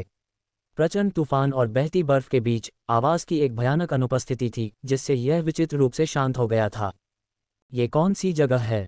यह मेरी आत्मा शक्ति द्वारा बनाई गई दुनिया है और ये तुम्हारा विश्राम स्थल भी है। जियाओमिंग की आकृति दिखाई नहीं दी बहुत दूर। ये कैसे संभव है? मेरे पास भी एक सम्राट दायरे की आत्मा है, तुम मेरे साथ ऐसा कैसे कर सकते हो? निहिलिटी भक्षण ज्वाला ने अविश्वास में कहा। जियाओमिंग ने जवाब में बस मुस्कुराया। हालांकि निहिलिटी भक्षण ज्वाला के पास एक सम्राट दायरे की आत्मा थी, लेकिन उसकी आत्मा शक्ति की समझ और उपयोग उसके जैसे किमियागर की तुलना में बहुत सती था। निहिलिटी को इस दुनिया में लाना उसकी क्षमताओं के भीतर था। निहिलिटी भक्षण ज्वाला का भाग्य आज तय हो गया था। जब तक वह निहिलिटी की आत्मा को बुझाता रहेगा वह एक शुद्ध स्वर्गीय ज्वाला बन जाएगा। ये 9वीं स्तरीय स्वर्ण गोलियों को परिष्कृत करने के लिए आदर्श होगा। फिर वह संभावित रूप से डू गॉड दायरे में घुसने का प्रयास कर सकता था। कोई रास्ता नहीं था कि वह इस अवसर को अपने हाथ से जाने दे। बिना शब्दों को बर्बाद किए जियोमिंग ने अपना हाथ लहराया और आत्मा शक्ति का एक हिंसक उछाल निहिलिटी भक्षण ज्वाला की ओर बह गया। अल्पविराम, कुछ क्षण बाद सफ़ेद दुनिया बिखर गई और जियाओमिंग पर्वत श्रृंखला के ऊपर तैरता हुआ दिखाई दिया। उसकी हथेली में काली लपटें घूम रही थीं। ये लपटें एक भयानक भस्म करने वाली शक्ति से भरी हुई थीं। उनसे एक अत्यंत प्राचीन और अजीब आभा निकल रही थी। अध्याय 553 हुन क्षेत्र पर आक्रमण। भगवान निहिलिटी। मृत्यु विश्व संरचना की देखरेख करने वाला दुबला पतला बुजुर्ग अपने सामने के दृश्य को देखकर सदमे में चिल्लाने से खुद को रोक नहीं पाया। निहिलिटी भक्षण ज्वाला और जियाओमिंग के बीच की लड़ाई हमेशा से हुन कबीले के सदस्यों के लिए बहुत महत्वपूर्ण रही है। जब उन्होंने निहिलिटी भक्षण ज्वाला और जियाओमिंग दोनों को आध्यात्मिक दुनिया में खींचा जाता देखा तो उनके दिलों में पहले से ही एक आशंका की भावना दिखाई देने लगी थी। अब उनका डर वास्तविकता बन गया था। हुन कबीले में निहिलिटी भक्षण ज्वाला की स्थिति लगभग हुन तियांडी के खुद के बराबर थी। उसके अस्तित्व के बिना हुन कबीले का अब तक टिक पाना असंभव होता। अब जब निहिलिटी भक्षण ज्वाला चली गई थी तो वे इसे कैसे समझाएंगे? इससे पहले कि वे उसे बचाने का कोई तरीका सोच पाते, उन्होंने देखा कि जियाओमिंग ने निहिलिटी भक्षण ज्वाला को एक घूंट में निगल लिया। फिर उसकी नज़र उन पर गई। ये बुरा है। हुन कबीले के सदस्यों के चेहरे डर से पीले पड़ गए। जियो मिंग ने निहिलिटी डिवोरिंग फ्लेम को सीधे निगलने की हिम्मत की, या तो वह मूर्ख था या उसे खुद पर पूरा भरोसा था। ये स्पष्ट था कि पूर्व जो निहिलिटी डिवोरिंग फ्लेम को ऐसी स्थिति में लाने में सक्षम था जहां वह अपना मानव रूप भी नहीं रख सकता था, मूर्ख होने से कोसों दूर था। इसके बजाय वे सबसे अधिक संभावना वाले मूर्ख थे। अगर जियो मिंग इतनी हद तक जा सकता था तो इसका मतलब था कि वह इस समय अपनी असली ताकत छुपा रहा था। इस महत्वपूर्ण बिंदु को समझते हुए दुबला पतला बुजुर्ग डर के मारे चिल्लाया, दूसरों को भागने की हताश कोशिश में ले जाने की कोशिश कर रहा था। लेकिन जियो मिंग निश्चित रूप से चीजों को अपनी मर्जी से जाने नहीं देने वाला था। अब जबकि तीनों कुलों को भारी नुकसान हुआ था, हुन कबीले को स्वाभाविक रूप से अपनी लड़ाई की ताकत को बनाए रखने की अनुमति नहीं दी जा सकती थी। पीला वसंत ताड़। एक विशाल ताड़ का पेड़ आकाश से उतरा और सीधे मृत्यु विश्व संरचना के निराकार अवरोध पर टूट पड़ा। धमाका। निराकार अवरोध हिंसक रूप से कांप उठा, भारी दबाव में चरमराहट की आवाजें निकाल रहा था। अंत में यह एक तेज और स्पष्ट ध्वनि के साथ फट गया। अंतरिक्ष के ऊपर आकाश में भरी हुई मौत की आभा अवरोध के टूटने के साथ ही जल्दी से गायब हो गई। एक बार फिर आसमान से गर्म धूप बरसने लगी। ग्रुग। मौत की दुनिया के टूटने के क्षण में आकाश में मौजूद 4 दुबले पतले बुजुर्गों के चेहरे मौत की तरह पीले पड़ गए। उनके मुंह से खून बहने लगा। उनकी आंखों में एक घना अंधेरा छा गया। वे समझ गए कि आज हुन कबीले के लिए इस आपदा से निपटना मुश्किल होगा। ... गर्म धूप आसमान से झरने की तरह नीचे गिर रही थी और उसकी रोशनी में व्यापक मौत की आभा तेजी से पीछे हट गई। लेई यंग और अन्य लोगों ने आखिरकार राहत की सांस ली जब आसपास की मौत की आभा पूरी तरह से गायब हो गई थी। उन्होंने अपनी आंखें उठाईं और चारों ओर देखा। वर्तमान में वे अभी भी ब्यूरियल स्काई माउंटेन रेंज में थे। हालांकि वर्तमान पर्वत श्रृंखला में कोई जीवन नहीं बचा था। स्पष्ट रूप से पहले से व्याप्त घातक आभा ने सभी जीवन को नष्ट कर दिया था। एक बार असंख्य सहयोगी सेनाएं अपनी मूल संख्या के एक अंश तक सिमट गई थीं। ये तब था जब डेथली साइलेंस गेट ने घातक आभा को अवशोषित कर लिया था और सेना के एक हिस्से की रक्षा की थी। ये दृश्य देखकर लेई यंग और अन्य लोगों के चेहरे गुस्से से लाल हो गए। हुन कबीले, तुम गंदे बदमाश। गठबंधन से थोड़ी दूरी पर हुन कबीले के विशेषज्ञों का एक काला समूह आकाश में खड़ा था। गठबंधन सेना को घूरते हुए उनकी आंखों में एक भयंकर चमक दिखाई दे रही थी। हालांकि उनमें से कुछ उच्च श्रेणी के लोगों के हाव भाव बेहद गंभीर थे। भले ही डेथ वर्ल्ड फॉर्मेशन, जिसे अंतिम हत्या गठन के रूप में जाना जाता है, ने गठबंधन सेना को जबरदस्त नुकसान पहुंचाया था, लेकिन उनके दूसरे इन कमांड निहिलिटी डिवोरिंग फ्लेम को जियो मिंग ने वश में कर लिया था। अब जबकि उसने अपना ध्यान उन पर केंद्रित कर लिया था, तो यह कोई ऐसी स्थिति नहीं थी जिस पर वह खुश हो सके। कबीले में वापस जाओ। हुन कबीले के विशेषज्ञों के कानों के पास अचानक एक बर्फीली ठंडी आवाज गूंजी जबकि वे चुप थे। उनके शरीर कांप उठे। वह आवाज हुन तियांदी की थी। समझ गया। ये सुनकर असंख्य विशेषज्ञों ने अब संकोच नहीं किया। कई 7 सितारा मंच के बुजुर्गों ने तुरंत अंतरिक्ष को चीरने के लिए सेना में शामिल हो गए। कुछ ही सांसों में आकाश में तेजी से घूमता हुआ एक ब्लैक होल दिखाई दिया। हुन कबीले के कई विशेषज्ञों को ऐसा लगा जैसे उन्हें ब्लैक होल बनते देखकर कोई आदेश मिल गया हो। वे सभी बिना कुछ बोले आगे बढ़ गए। फिर वे ब्लैक होल में घुस गए। वे भागने वाले हैं। ये दृश्य देखकर लेई यंग और अन्य लोगों के हाव भाव बदल गए। बहुत बड़ा नुकसान झेलने के बाद वे निश्चित रूप से हुन कबीले को भागने नहीं देना चाहते थे।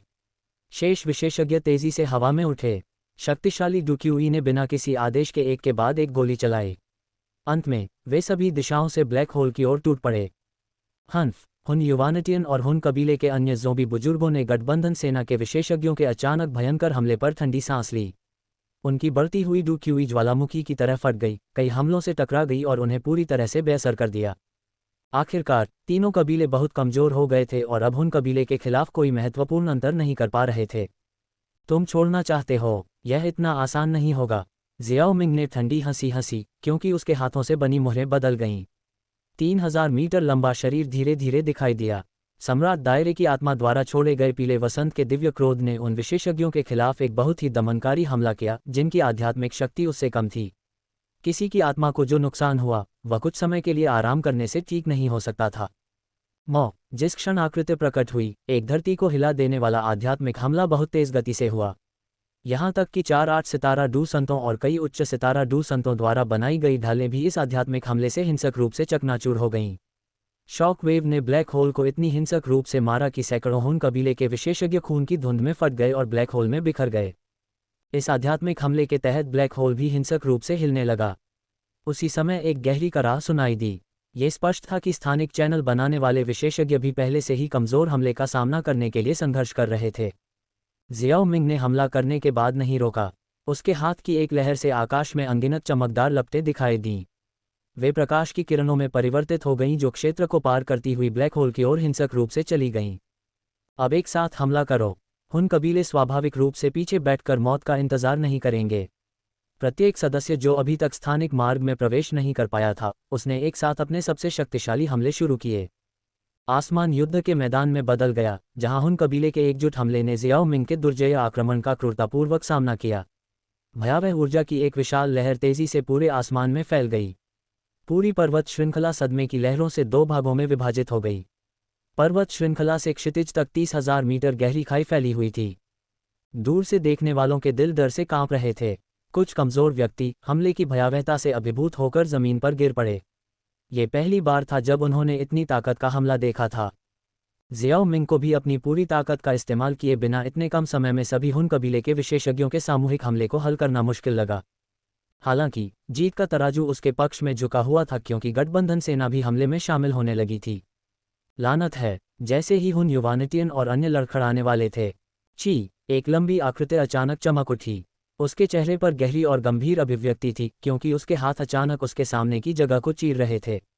30,000 मीटर की एक स्थानिक दरार फूट पड़ी, जिसने जियाओ मिंग और अन्य लोगों के शक्तिशाली हमलों को निगल लिया। हुन तियांडी अचानक हस्तक्षेप करने वाली आकृति को देखकर जियाओ मिंग ने एक भान उठाए। ऐसा लग रहा था कि इस भू युआन ने पहले कभी किसी को रोकने में सफलता नहीं पाई थी। हुन तियांडी के प्रकट होने के बाद जियाओ मिंग के बगल की जगह में उतार चढ़ाव आया। भू युआन उसमें से प्रकट हुआ। इस समय उसके लंबे बाल अस्त व्यस्त थे।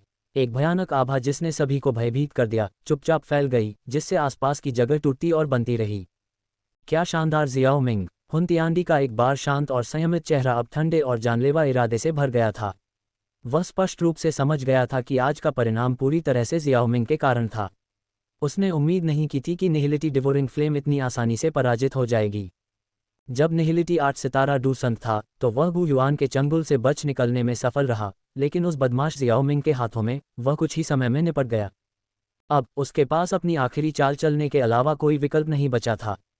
हालांकि ऐसा करने के लिए उसे भू युआन और जियाओ मिंग दोनों को हुन कबीले के क्षेत्र में फुसलाना होगा। हुन तियांडी की निगाहों के सामने जियाओ मिंग शांत रहा। जियाओ मिंग, भू युआन, जहां श्रेय मिलना चाहिए वहां श्रेय दिया जाना चाहिए।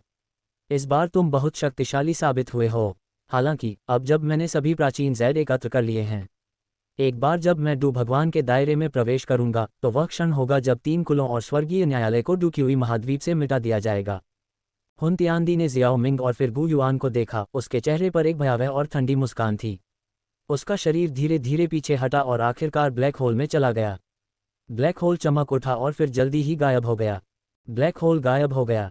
हालांकि हुन तियांडी की गहरी और ठंडी हंसी लंबे समय तक आसमान में गूंजती रही।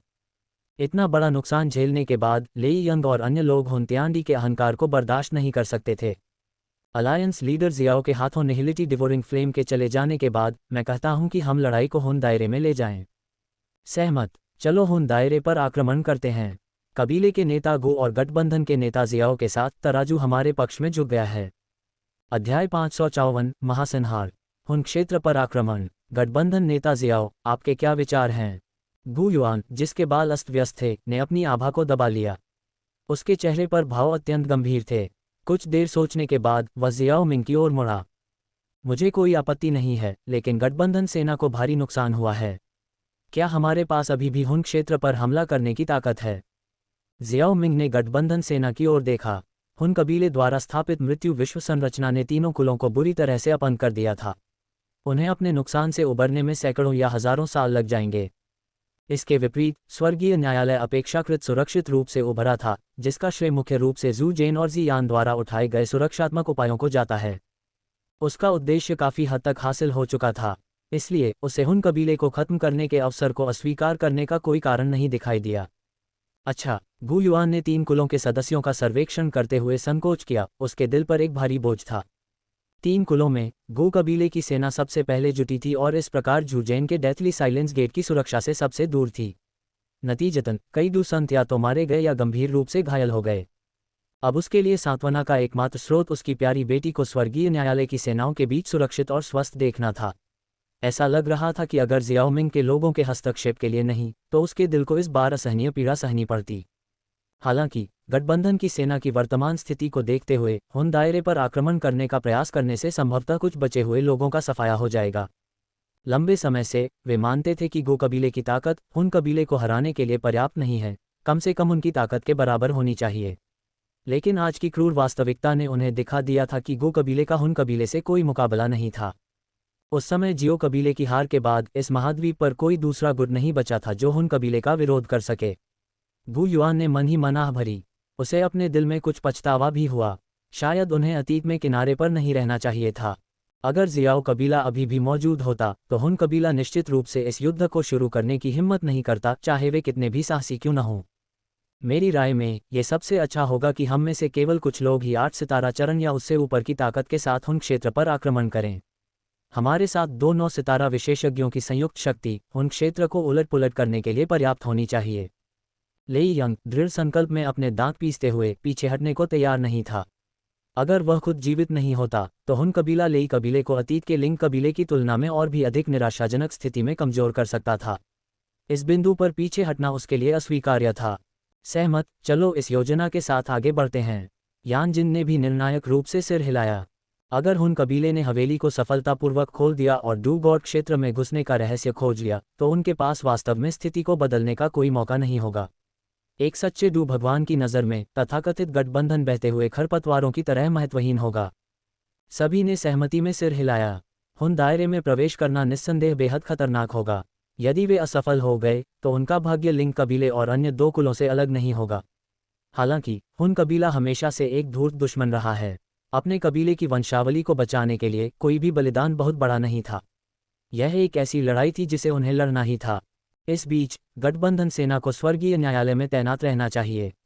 हमें इस समय का उपयोग केंद्रीय मैदानों में हुन कबीले के पंजे के रूप में कार्य करने वाले सभी आत्माओं के हॉल के स्थानों को नष्ट करने के लिए करना चाहिए। जियाओ मिंग ने सर्वसम्मति बनने पर प्रस्ताव रखा। आत्माओं के हॉल को अभी पूरी तरह से खत्म किया जाना बाकी था। अब मुफ्त श्रम उपलब्ध होने के कारण इसका उपयोग न करने का कोई कारण नहीं था। आत्माओं का हॉल, शायद इस ट्यूमर को पूरी तरह से नष्ट करने का समय आ गया है। ये सुनकर लेई यंग और अन्य लोग एक पल के लिए सोच में पड़ गए। उनकी आंखों में एक भयंकर चमक चमक उठी। वे इन वर्षों के दौरान आत्मा के हॉल की गतिविधियों से अच्छी तरह वाकिफ थे। ये गुट हर जगह से आत्माओं को इकट्ठा कर रहा था। अब देखने से ऐसा लग रहा था कि हुन कबीले के विशेषज्ञों जैसे हुन युवानिटियन की पुरानी पीढ़ियों का पुनरुत्थान, जिन्हें बहुत पहले ही मर जाना चाहिए था, भी इससे निकटता से जुड़ा हुआ था। अगर ऐसा है तो चलो इस योजना के साथ आगे बढ़ते हैं। गु युआन ने भी कोई विरोध नहीं दिखाया। हुन कबीले के अवशेषों को मिटाना एक परम आवश्यकता थी। जियाओ मिंग ने मुस्कुराते हुए सिर हिलाया, फिर अपनी नज़र जी यान पर घुमाई जो अपने मानव रूप में वापस आ गई थी। जी यान, मैं ये काम तुम्हें सौंप रही हूँ। चिंता मत करो, मैं सब कुछ संभाल लूंगी, उसने आत्मविश्वास से जवाब दिया और उसके पास चली गई। जब तक तुम वापस आओगे तब तक आत्माओं के हॉल से एक भी आत्मा नहीं बचेगी। उनकी आंखें मिल गईं और जियान की आवाज़ नर्म हो गई, तो बेहतर होगा कि तुम जल्दी वापस आ जाओ। जियाओ मिंग मुस्कुराए और सिर हिलाया। उसका हाथ उसके कोमल गाल को कोमलता से सहलाने के लिए आगे बढ़ा। जियान के उस पर अटूट विश्वास के बावजूद इस पल उसकी चिंता झलक रही थी। पिताजी, कृपया जुनर के साथ सुरक्षित वापस लौटें। जुनर, जो आमतौर पर एक ठंडी अभिव्यक्ति रखती थी, अब चिंता का भाव दिखा रही थी। हाल ही में मृत्यु के निकट अनुभव ने उसे कुछ ऐसी चीज़ों का महत्व सिखाया था जिन पर उसने पहले पर्याप्त ध्यान नहीं दिया था। अब वह केवल इस संकट के समाधान और अपने पिता की सुरक्षित वापसी की कामना कर रही थी। जुन, इस समय के दौरान तुम शेष गु कबीले की सेना की प्रभारी रहोगी। अपने पिता की वापसी का इंतजार करो, गु युआन ने उसे आश्वस्त करते हुए कहा। अपनी प्यारी बेटी को विदा करते समय उसकी आंखों में कोमलता थी। सभी व्यवस्थाएं हो जाने के बाद जियाओ मिंग गु युआन की ओर मुड़ा और बोला, ये समय है, कबीले के मुखिया गु युआन ने अपनी डू क्यूई को सक्रिय किया। उसका लबादा एक तीखी आवाज़ के साथ फड़फड़ाया और एक स्थानिक चैनल दिखाई दिया। मेरे पीछे आओ, चलो हुन क्षेत्र पर आक्रमण करते हैं। हुन कबीले के अज्ञात क्षेत्र का सामना करते हुए गु युआन ने बहादुरी से सबसे पहले आक्रमण करने का फैसला किया। कई लोगों की सतर्क और उत्साहित आंखों के नीचे गु युआन ने एक कदम आगे बढ़ाया। जैसे ही वह स्थानिक चैनल में भागा, वह कई छवियों में बदल गया। यान जिन और लेई यंग ने गु युआन का अनुसरण करने से पहले एक दूसरे के साथ मौन सहमति का आदान प्रदान किया। इसके तुरंत बाद जियाओ मिंग, झू जेन और गु ली भी उनके पीछे पीछे चले गए। हुन क्षेत्र का वातावरण काफी भयावह था, जहां नीचे कोई सूरज की रोशनी नहीं चमक रही थी। इसके बजाय आकाश में लाल रक्त चंद्रमा छाया हुआ था जो प्रकाश की झलक प्रदान कर रहा था। हालांकि चांदनी एक ठंडी रोशनी डाल रही थी जो किसी को भी छूने पर असहज ठंडी सनसनी दे रही थी। हून कबीले की स्थापत्य शैली महाद्वीप पर देखी जाने वाली आम संरचनाओं से बिल्कुल अलग थी। उनके महल परिसर जटिल रूप से गढ़े गए थे, फिर भी वे हर कोने में द्वेष की भावना को प्रकट करते थे। जब वह हून दायरे में प्रवेश कर रहा था तो गु युआन ने सावधानी से अपने आसपास का निरीक्षण किया। ऊपर के चौक के चारों ओर एक शक्तिशाली सरणी स्थापित की गई थी, जिसमें रक्त के रंग की रोशनी एक छतरी का निर्माण कर रही थी जिसने आकाश को घेर लिया था। आकाश में लटका हुआ रक्त चंद्रमा विशेष रूप से मंत्रमुग्ध कर देने वाला था। पूरा क्षेत्र लाल रंग में भीगा हुआ दिखाई दे रहा था क्योंकि यह उसकी लाल चमक में नहाया हुआ था। हवा में खून की हल्की गंध बनी हुई थी। ये गु युआन है, कबीले का मुखिया सही था, वे हमारे पीछे दायरे में आ गए हैं। सरनी के बाहर कुछ हून कबीले के विशेषज्ञों ने गु युआन को पहचान लिया।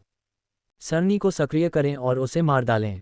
धमाका। कई हून कबीले के विशेषज्ञों ने एक साथ अपने डू क्यूई को चैनल किया, इसे ऊपर के रक्त के रंग के छतरी में बेतहाशा डाला। छतरी में लाल रंग उनके डू क्यूई के प्रभाव में और गहरा हो गया। छतरी से रक्त लाल प्रकाश की एक किरण उतरी जो विनाशकारी ऊर्जा का विकिरण कर रही थी, जो अंतरिक्ष को चीरती हुई तेजी से गु युआन के पास पहुंची। गु युआन शांत रहा। हुन कबीले की तैयारी उसकी उम्मीदों के अनुरूप थी। अगर वे तैयार नहीं होते तो यह अजीब होता। गु दी शैटरिंग निर्वाण फिंगर। गु युआन के भीतर डू क्यूई अपने चरम पर पहुंच गई और एक धीमी चीख के साथ भारी डू क्यूई एक विशाल उंगली में संघनित हो गई। जब उसने इसे निकट आती रक्त लाल किरण की ओर फेंका तो इसकी सतह पर अजीब पैटर्न दिखाई दिए। धमाका। रक्त प्रकाश एक विशाल उंगली से जोरदार टक्कर में टकराया, फिर रक्त प्रकाश तुरंत बिखर गया। हालांकि विशाल उंगली की गति कम नहीं हुई, बिजली की गति से आकाश में रक्त रंग की छतरी से टकरा गई। चरमराहट।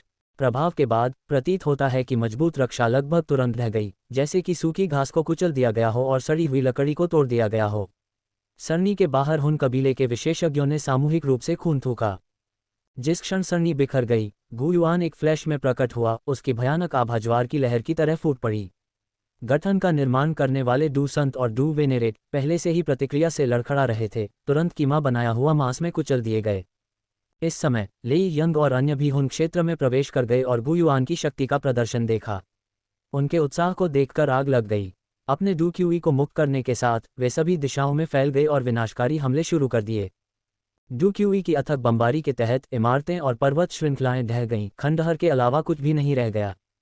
इस बीच जियाओ मिंग ने तुरंत कार्रवाई करने का फैसला नहीं किया। इसके बजाय वह आसमान में ऊंचा मंडराता रहा, अपनी आध्यात्मिक धारणा को पूरी तरह से विस्तारित करते हुए वह हुन तियांडी के ठिकाने की सावधानीपूर्वक खोज कर रहा था। जैसे जैसे युद्ध की आवाज़ें राज्य में गूंजती रहीं, वे हर गुजरते पल के साथ तेज होती गईं।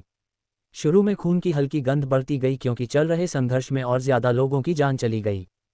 गु युआन और अन्य लोगों द्वारा हुन राज्य में मचाई जा रही अराजकता के बावजूद आश्चर्यजनक रूप से हुन तियांडी का अभी भी कोई निशान नहीं था। जब तक हुन तियांडी जानबूझकर कोई शक्तिशाली जवाबी हमला नहीं कर रहा था, तब तक स्थिति अनुचित लग रही थी। उसे जल्द से जल्द ढूंढना और खत्म करना बेहतर होगा। अध्याय 555 हुन तियांडी, मैं खुद ही विनाश करूंगा। हाँ, यह क्या है? जैसे ही उसने हुन तियांडी को खोजा, जियाओ मिंग का चेहरा आश्चर्यचकित हो गया। उसने दूर क्षितिज से काली रोशनी की एक लहर उभरती देखी। कई लोगों की चौकस निगाहों के सामने ये काली रोशनी के खंभों में बदल गई जो मकड़ी के जाले की तरह आसमान में फैल गई, जिससे एक विशाल संरचना बन गई। अचानक संरचना के केंद्र से एक विशाल दरार फैल गई। इस दरार ने पूरे क्षेत्र को हिला दिया। तुरंत हुन कबीले के विशेषज्ञ सदमे की स्थिति में हवा में उड़ गए। हालांकि इससे पहले कि वे पूरी तरह से प्रतिक्रिया कर पाते, एक काली रोशनी जमीन से उठी और उन्हें पूरी तरह से घेर लिया। धमाका, धमाका, धमाका। एक के बाद एक आकृतियां काली रोशनी के खंभों की आड़ में फट गईं। वे खून के धुंध के बादलों और मांस और हड्डियों के टुकड़ों में बदल गईं जो सभी दिशाओं में बिखर गईं। इस अचानक और चौंकाने वाली घटना ने हुन क्षेत्र के सभी लोगों को स्तब्ध कर दिया। वे भयभीत होकर देखने लगे क्योंकि आकृतियां, जिनमें से कुछ उनके ठीक बगल में थीं, रक्त के धुंध के बादलों में फट गईं। उनके भीतर भय और सदमे की गहरी भावना तेजी से बढ़ रही थी, जैसे कि एक उफनती हुई लहर। आत्मविनाश से उपजी घबराहट भय के बीच तेजी से फैल गई। हालांकि इससे पहले कि कोई प्रतिक्रिया कर पाता, हुन क्षेत्र एक मोटी रक्त धुंध में डूबा हुआ था। हर जगह रक्त, प्लाज्मा और मांस के टुकड़े देखे जा सकते थे। खूनी आभा की लहरें बहीं और धीरे धीरे ऊपर उठीं, अंततः एक रक्त रंग के प्रकाश स्तंभ में मिल गईं। फिर यह आकाश में चार्ज हुआ और हुन क्षेत्र को कवर करने वाले विशाल गठन में घुस गया। भक्षण करने वाली आत्मा जीवन गठन को खत्म कर रही है। जियाओ मिंग ने गठन को पहचान लिया। यह एक अत्यंत क्रूर गठन था जो प्राचीन काल में उत्पन्न हुआ था। ये गठन अपनी सीमाओं के भीतर सभी जीवन को रक्त में बदल देता था। इसके अलावा ये रक्त से जबरदस्ती ऊर्जा निकालता था। इसका सबसे महत्वपूर्ण पहलू ये था कि एक बार सक्रिय होने के बाद इसकी पहुंच में आने वाला हर व्यक्ति इस संरचना के लिए बलिदान बन जाएगा। हुन कबीले के सदस्य इस नियम के अपवाद नहीं थे। ये संरचना हुन तियानदी का अंतिम सहारा थी। इसका उद्देश्य मूल कहानी में भ्रूण डी गोली को परिष्कृत करना था। अब जब इसका उपयोग किया जा रहा था तो ऐसा लग रहा था कि वह हताशा के बिंदु पर पहुंच गया था। ऐसे विचार एक पल में जियाओ मिंग के दिमाग में कौंध गए। दृश्य को देखते हुए जमीन में दरारों से रक्त की रोशनी फूट पड़ी, जिसने लगभग पूरे हुन क्षेत्र को एक अंतहीन धार में ढक दिया। कुछ ही क्षणों में हुन कबीले के बचे हुए सदस्यों को भयानक नुकसान उठाना पड़ा। डू पूर्वजों और डू पूजकों को केवल बलि के बकरे में बदल दिया गया और उन्हें असहाय रूप से मार दिया गया। उनके मांस और रक्त ने गठन के लिए पोषण का काम किया। कुछ हुन कबीले के विशेषज्ञों ने महसूस किया कि कुछ गड़बड़ है और उन्होंने अतिक्रमण करने वाले रक्त प्रकाश का विरोध करने के लिए काले कोहरे के विशाल बादलों को बुलाया। हालांकि उनके प्रयास व्यर्थ थे, क्योंकि अथक रक्त प्रकाश कभी समाप्त नहीं होने वाला था। कुछ ही समय में इसने प्रतिरोध करने वाले काले कोहरे को निगल लिया। इस बीच वू युआन और अन्य लोगों ने अपने हमले बंद कर दिए और जियाओ मिंग के चारों ओर इकट्ठा हो गए। क्या हुन तियानदी पागल हो गया है? यान जिन ने नीचे के दृश्य को देखते हुए अपनी भौं को गहराई से सिकोड़ा। इस गठन के कारण जो नरसंहार हुआ वह उनके अपने हमलों से भी अधिक था। उनके लिए, जो प्राचीन कुलों में पले बड़े थे और जिनके परिवार और कुल के मूल्य बहुत गहरे थे, यह एक चौंकाने वाला दृश्य था। हालांकि उनके चेहरों पर बहुत अधिक चिंता नहीं दिखी। इस तरह का गठन उन्हें फिलहाल नुकसान नहीं पहुंचा सकता था। फिर भी हुन तियानदी को रक्त बलिदान जारी रखने की अनुमति देना कोई विकल्प नहीं था। एक पूरे प्राचीन कबीले के बलिदान से प्राप्त ऊर्जा ऐसी चीज नहीं थी जिसे वे अनदेखा कर सकते थे। अब हम सभी को क्या करना चाहिए? लेई यंग ने पूछा। चलो पहले बाधा को तोड़ते हैं। ठीक है, चलो इसे एक साथ करते हैं। धमाका! उन सभी ने अपनी डूक्यूई को चैनल किया, रक्त प्रकाश द्वारा बनाई गई बाधा के खिलाफ शक्ति का एक अभूतपूर्व उछाल जारी किया। बाधा हिंसक रूप से कांप रही थी, जैसे कि यह किसी भी क्षण टूट सकती है। हा, आप सभी कोशिश करना बंद करो, रुको और इस सीट की ताकत का स्रोत बनो। अचानक आसमान में एक कर्कश और ठंडी आवाज़ गूंजी, मानो लाखों दुखी आत्माएं नरक की गहराइयों से चीख रही हों। यह एक ऐसी आवाज़ थी जिसने दिल को ठंडा कर दिया और आत्मा को हिला दिया। वास्तव में रक्त की रोशनी द्वारा बनाई गई बाधा, हालांकि हिंसक रूप से कांप रही थी, टूटने का कोई संकेत नहीं दिखा रही थी। आसमान के ऊपर कभी लाल रंग का रक्त चंद्रमा बड़ा और अधिक चमकदार हो गया। फिर एक जोरदार धमाके के साथ ये टूटे हुए दर्पण की तरह बिखर गया। इस समय आकाश में अब रक्त चंद्रमा नहीं था, ये रक्त के विशाल समुद्र में बदल गया था। रक्त का समुद्र मंथन हुआ और उसके भीतर एक भंवर दिखाई दिया। उस भंवर से एक विशाल रक्त रंग का कमल धीरे धीरे ऊपर उठा। रक्त कमल पर एक आकृति बैठी थी। उसके रक्त रंग के बाल झरने की तरह गिर रहे थे। कुछ बाल तो रक्त के समुद्र में भी गिर गए। वे सतह पर ऐसे तैर रहे थे जैसे कोई राक्षस अपने पंख फैलाए हुए हो। आकृति की त्वचा से लगातार रक्त के बुलबुले फूट रहे थे, जो एक अत्यंत शुद्ध रक्त ऊर्जा को मुक्त कर रहे थे, जो चुपचाप उसके शरीर में पुनः अवशोषित हो गई। साथ ही रक्त के समुद्र से रक्त की धुंध की एक अविरल धारा बह निकली, जो आकृति में बह रही थी। एक ऐसी ताकत जो किसी को नशे में डाल देती है। आकृति की कसकर बंद आंखें धीरे धीरे खुलीं, जिससे लाल रंग का एक रंग दिखाई दिया जिसने रक्त के समुद्र में लहरें पैदा कर दीं। इस संरचना का स्रोत एक रक्त कुंड है जिसे मेरे हुन कबीले ने सैकड़ों वर्षों में अनगिनत कबीलों के वध के माध्यम से इकट्ठा किया है। इसमें निहित ऊर्जा किसी को भी डू गॉड क्षेत्र में प्रवेश करने की अनुमति देने के लिए पर्याप्त है। अपने प्रयासों को बर्बाद करना बंद करो और स्वेच्छा से आत्मसमर्पण करो। आज ये स्थान तुम्हारा दफन स्थल होगा, हुन तियानदी ने कहा। उसकी आवाज़ पहले की तरह ही कर्कश थी। हुन तियानदी, तुम पागल हो, तुमने अपने लोगों को भी नहीं छोड़ा, वू युआन ने आक्रोश में चिल्लाया। हुन तियानदी ने हंसते हुए अपना सिर हिलाया। उसकी नज़र अचानक भयावह हो गई। जब तक मैं मौजूद हूँ, हुन कबीला कभी गायब नहीं होगा। थोड़ा बलिदान किस काम का? तुम अब भी उतने ही मूर्ख हो जितने तुम पहले थे। मेरे हुन क्षेत्र में कदम रखने की हिम्मत कर रहे हो, सच में अपनी मौत की तलाश कर रहे हो। हुन तियानदी अचानक रक्त कमल से उठ खड़ा हुआ। वह आकाश की ओर जोर से हंसा। उसके शरीर से पहले से कई गुना अधिक तेज आभा फूट पड़ी। तुरंत ही रक्त का असीम समुद्र विशाल लहरों के साथ उछल पड़ा। अगर आपका शरीर इसे झेल नहीं सकता तो इतनी सारी ऊर्जा का क्या फायदा? वू युआन की आवाज़ तनावपूर्ण माहौल को चीरती हुई आई।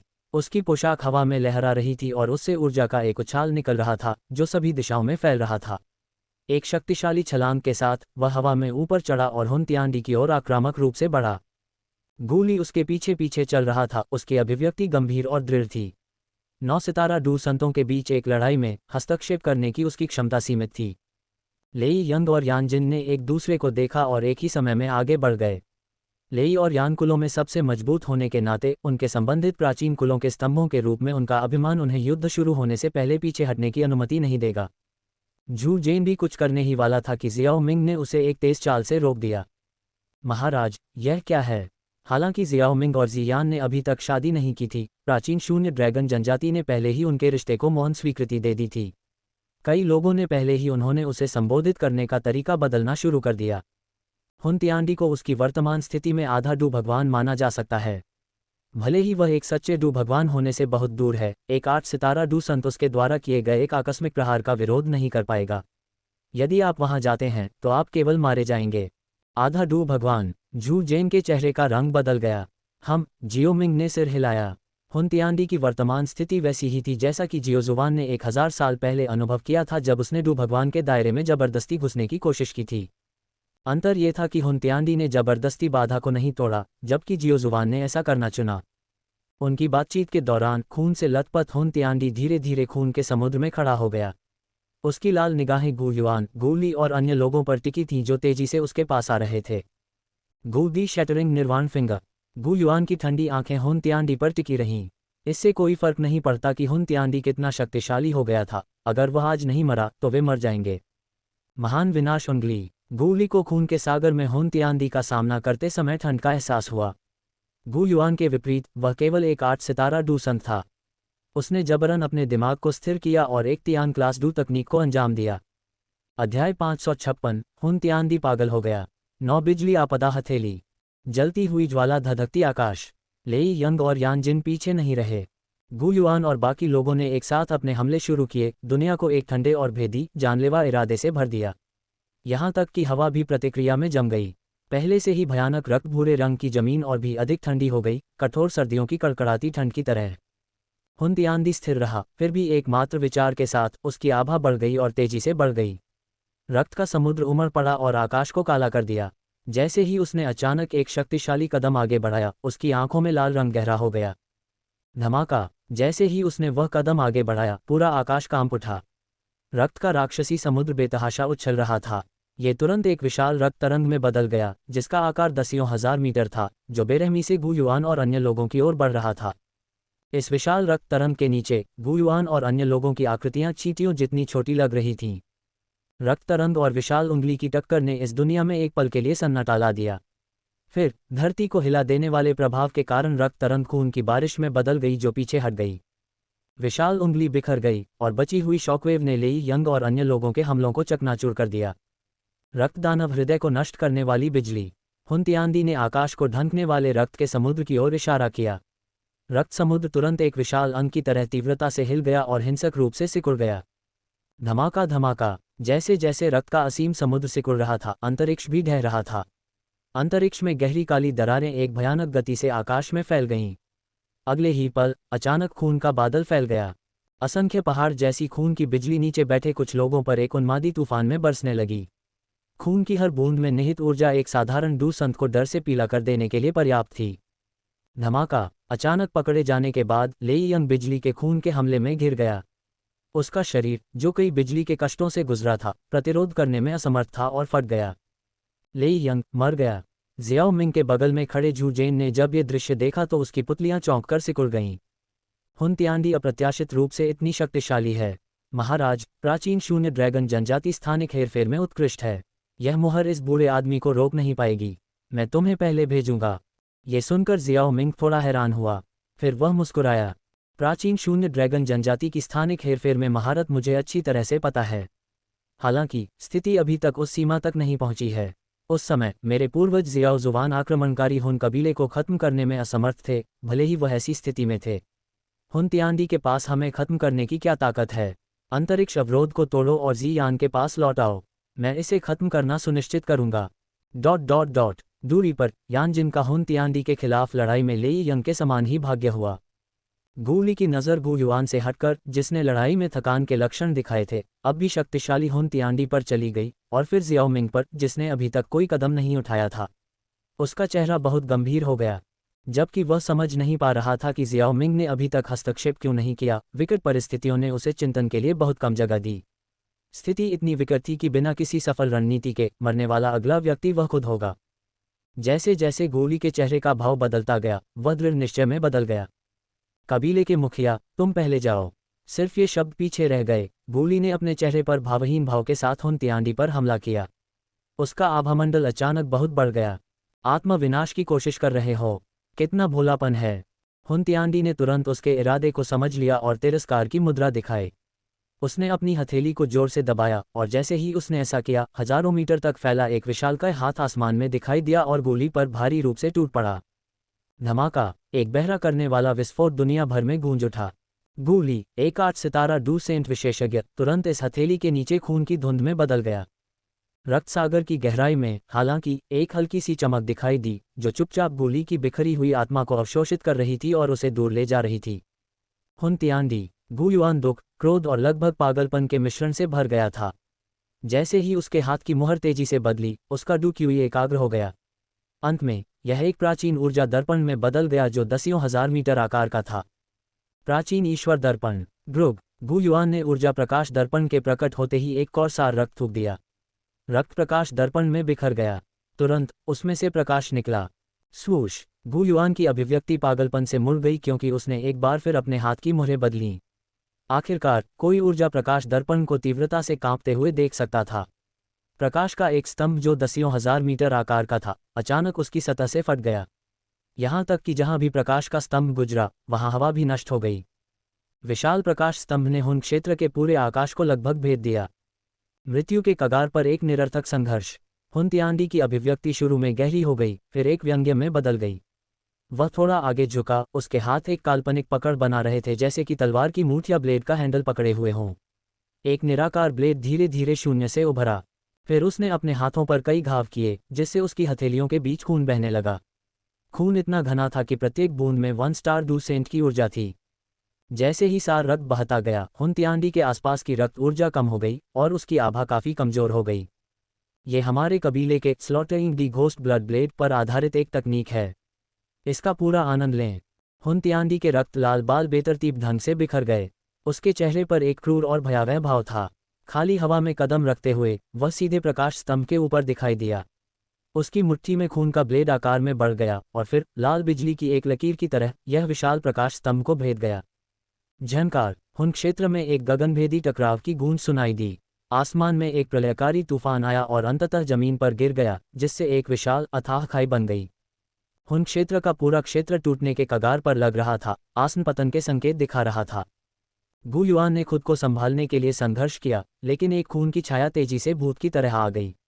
खून की धार ने उसके डेंटियन को छेद दिया, जिससे उसका डू क्यूई का भंडार नष्ट हो गया। हुन तिआंडी ने गु युआन पर एक नज़र डाली, उसके होठों पर एक दुष्ट मुस्कान थी। उसकी लाल आंखें पागलपन से चमक रही थीं। गु युआन, क्या अब तुम हमारे बीच की खाई को महसूस कर रहे हो? अपने डेंटियन के टूटने और डू क्यूई के अनियंत्रित रूप से भागने के साथ गु युआन को शक्तिहीनता का एक जबरदस्त एहसास हुआ, एक ऐसा एहसास जो उसने लंबे समय से अनुभव नहीं किया था। मुझे माफ़ कर दो, जुनर। तुम्हारे पिता अपना वादा पूरा नहीं कर पाएंगे। यह उसके शरीर के हिंसक रूप से फटने से पहले उसका आखिरी विचार था। हुन तिआंडी ने गु युआन की बेहोश आत्मा को देखा और उसे बुझाने के लिए अपना हाथ उठाया। फिर भी अगले ही पल वह अचानक रुक गया। क्यों नहीं जारी रखा? जियाओ मिंग धीरे धीरे गु युआन के बगल में दिखाई दिया और अपने चेहरे पर दया की नज़र से हुन तिआंडी को देखा। क्या अब तुम्हें असहज महसूस हो रहा है? हे, अपने कबीले के सभी साथी सदस्यों से डू गॉड ब्लडलाइन स्ट्रेंथ को खत्म करना वास्तव में तुम्हारे दायरे को ऊपर उठाता है, लेकिन इस अवस्था में तुम्हारा शरीर लंबे समय तक नहीं टिकेगा, है न? मुझे लगता है, क्या तुम सिर्फ 1/4 घंटे तक टिक सकते हो? शायद 2। जियाओ मिंग, हुन तिआंडी ने जियाओ मिंग को देखकर गुस्से में अपने दांत पीस लिए। वह अपने पूरे जीवन में हमेशा घमंडी और अहंकारी रहा था, यहाँ तक कि एक बार शक्तिशाली जियाओ कबीले को भी उसके ही हाथों दफना दिया गया था। 1000 साल की वसूली के बाद हुन कबीले की शक्ति उसके नेतृत्व में अपने चरम पर पहुंच गई थी। लिंग कबीले और शे कबीले को एक के बाद एक खत्म कर दिया गया था। उसने हर संभावना के लिए सावधानीपूर्वक योजना बनाई थी, लेकिन उसने कभी नहीं सोचा था कि अंत में जियाओ कबीले का ऐसा अवशेष उभर कर आएगा। सिर्फ 20 साल से ज्यादा समय में इतनी राक्षसी प्रतिभा वाले इस अकेले व्यक्ति ने उसकी सारी सावधानी से बनाई गई योजनाओं को विफल कर दिया था। अचानक उसे एहसास हुआ। उसे याद आया कि महान युद्ध के दौरान जियाओ मिंग ने कितनी सहजता से निहिलिटी डिवोरिंग फ्लेम से निपटा था, और अब उसका देर से हस्तक्षेप।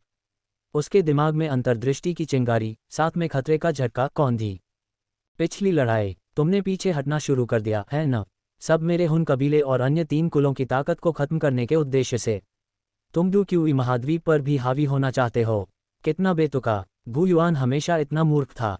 तुम जैसे जूनियर ने उसे इस हद तक धोखा दिया।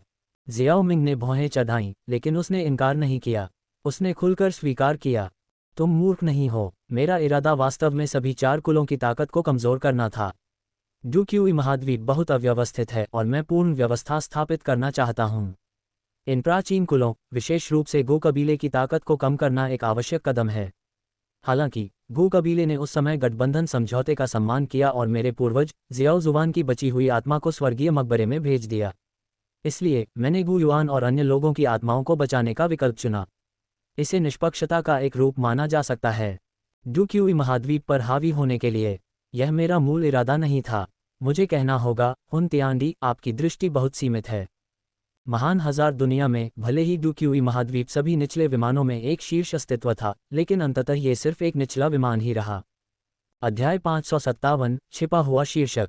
ऐसा बोल रहे हो जैसे तुम्हें पता हो कि डू क्यूई महाद्वीप के बाहर की दुनिया कैसी दिखती है। हुन तिआंडी ने जियाओ मिंग के शब्दों के जवाब में व्यंग्य किया। तुम अपने सभी ऊंचे शब्दों से एक महान तस्वीर पेश करते हो, लेकिन अंत में क्या तुम डू क्यूई महाद्वीप पर भी हावी होने की कोशिश नहीं कर रहे हो?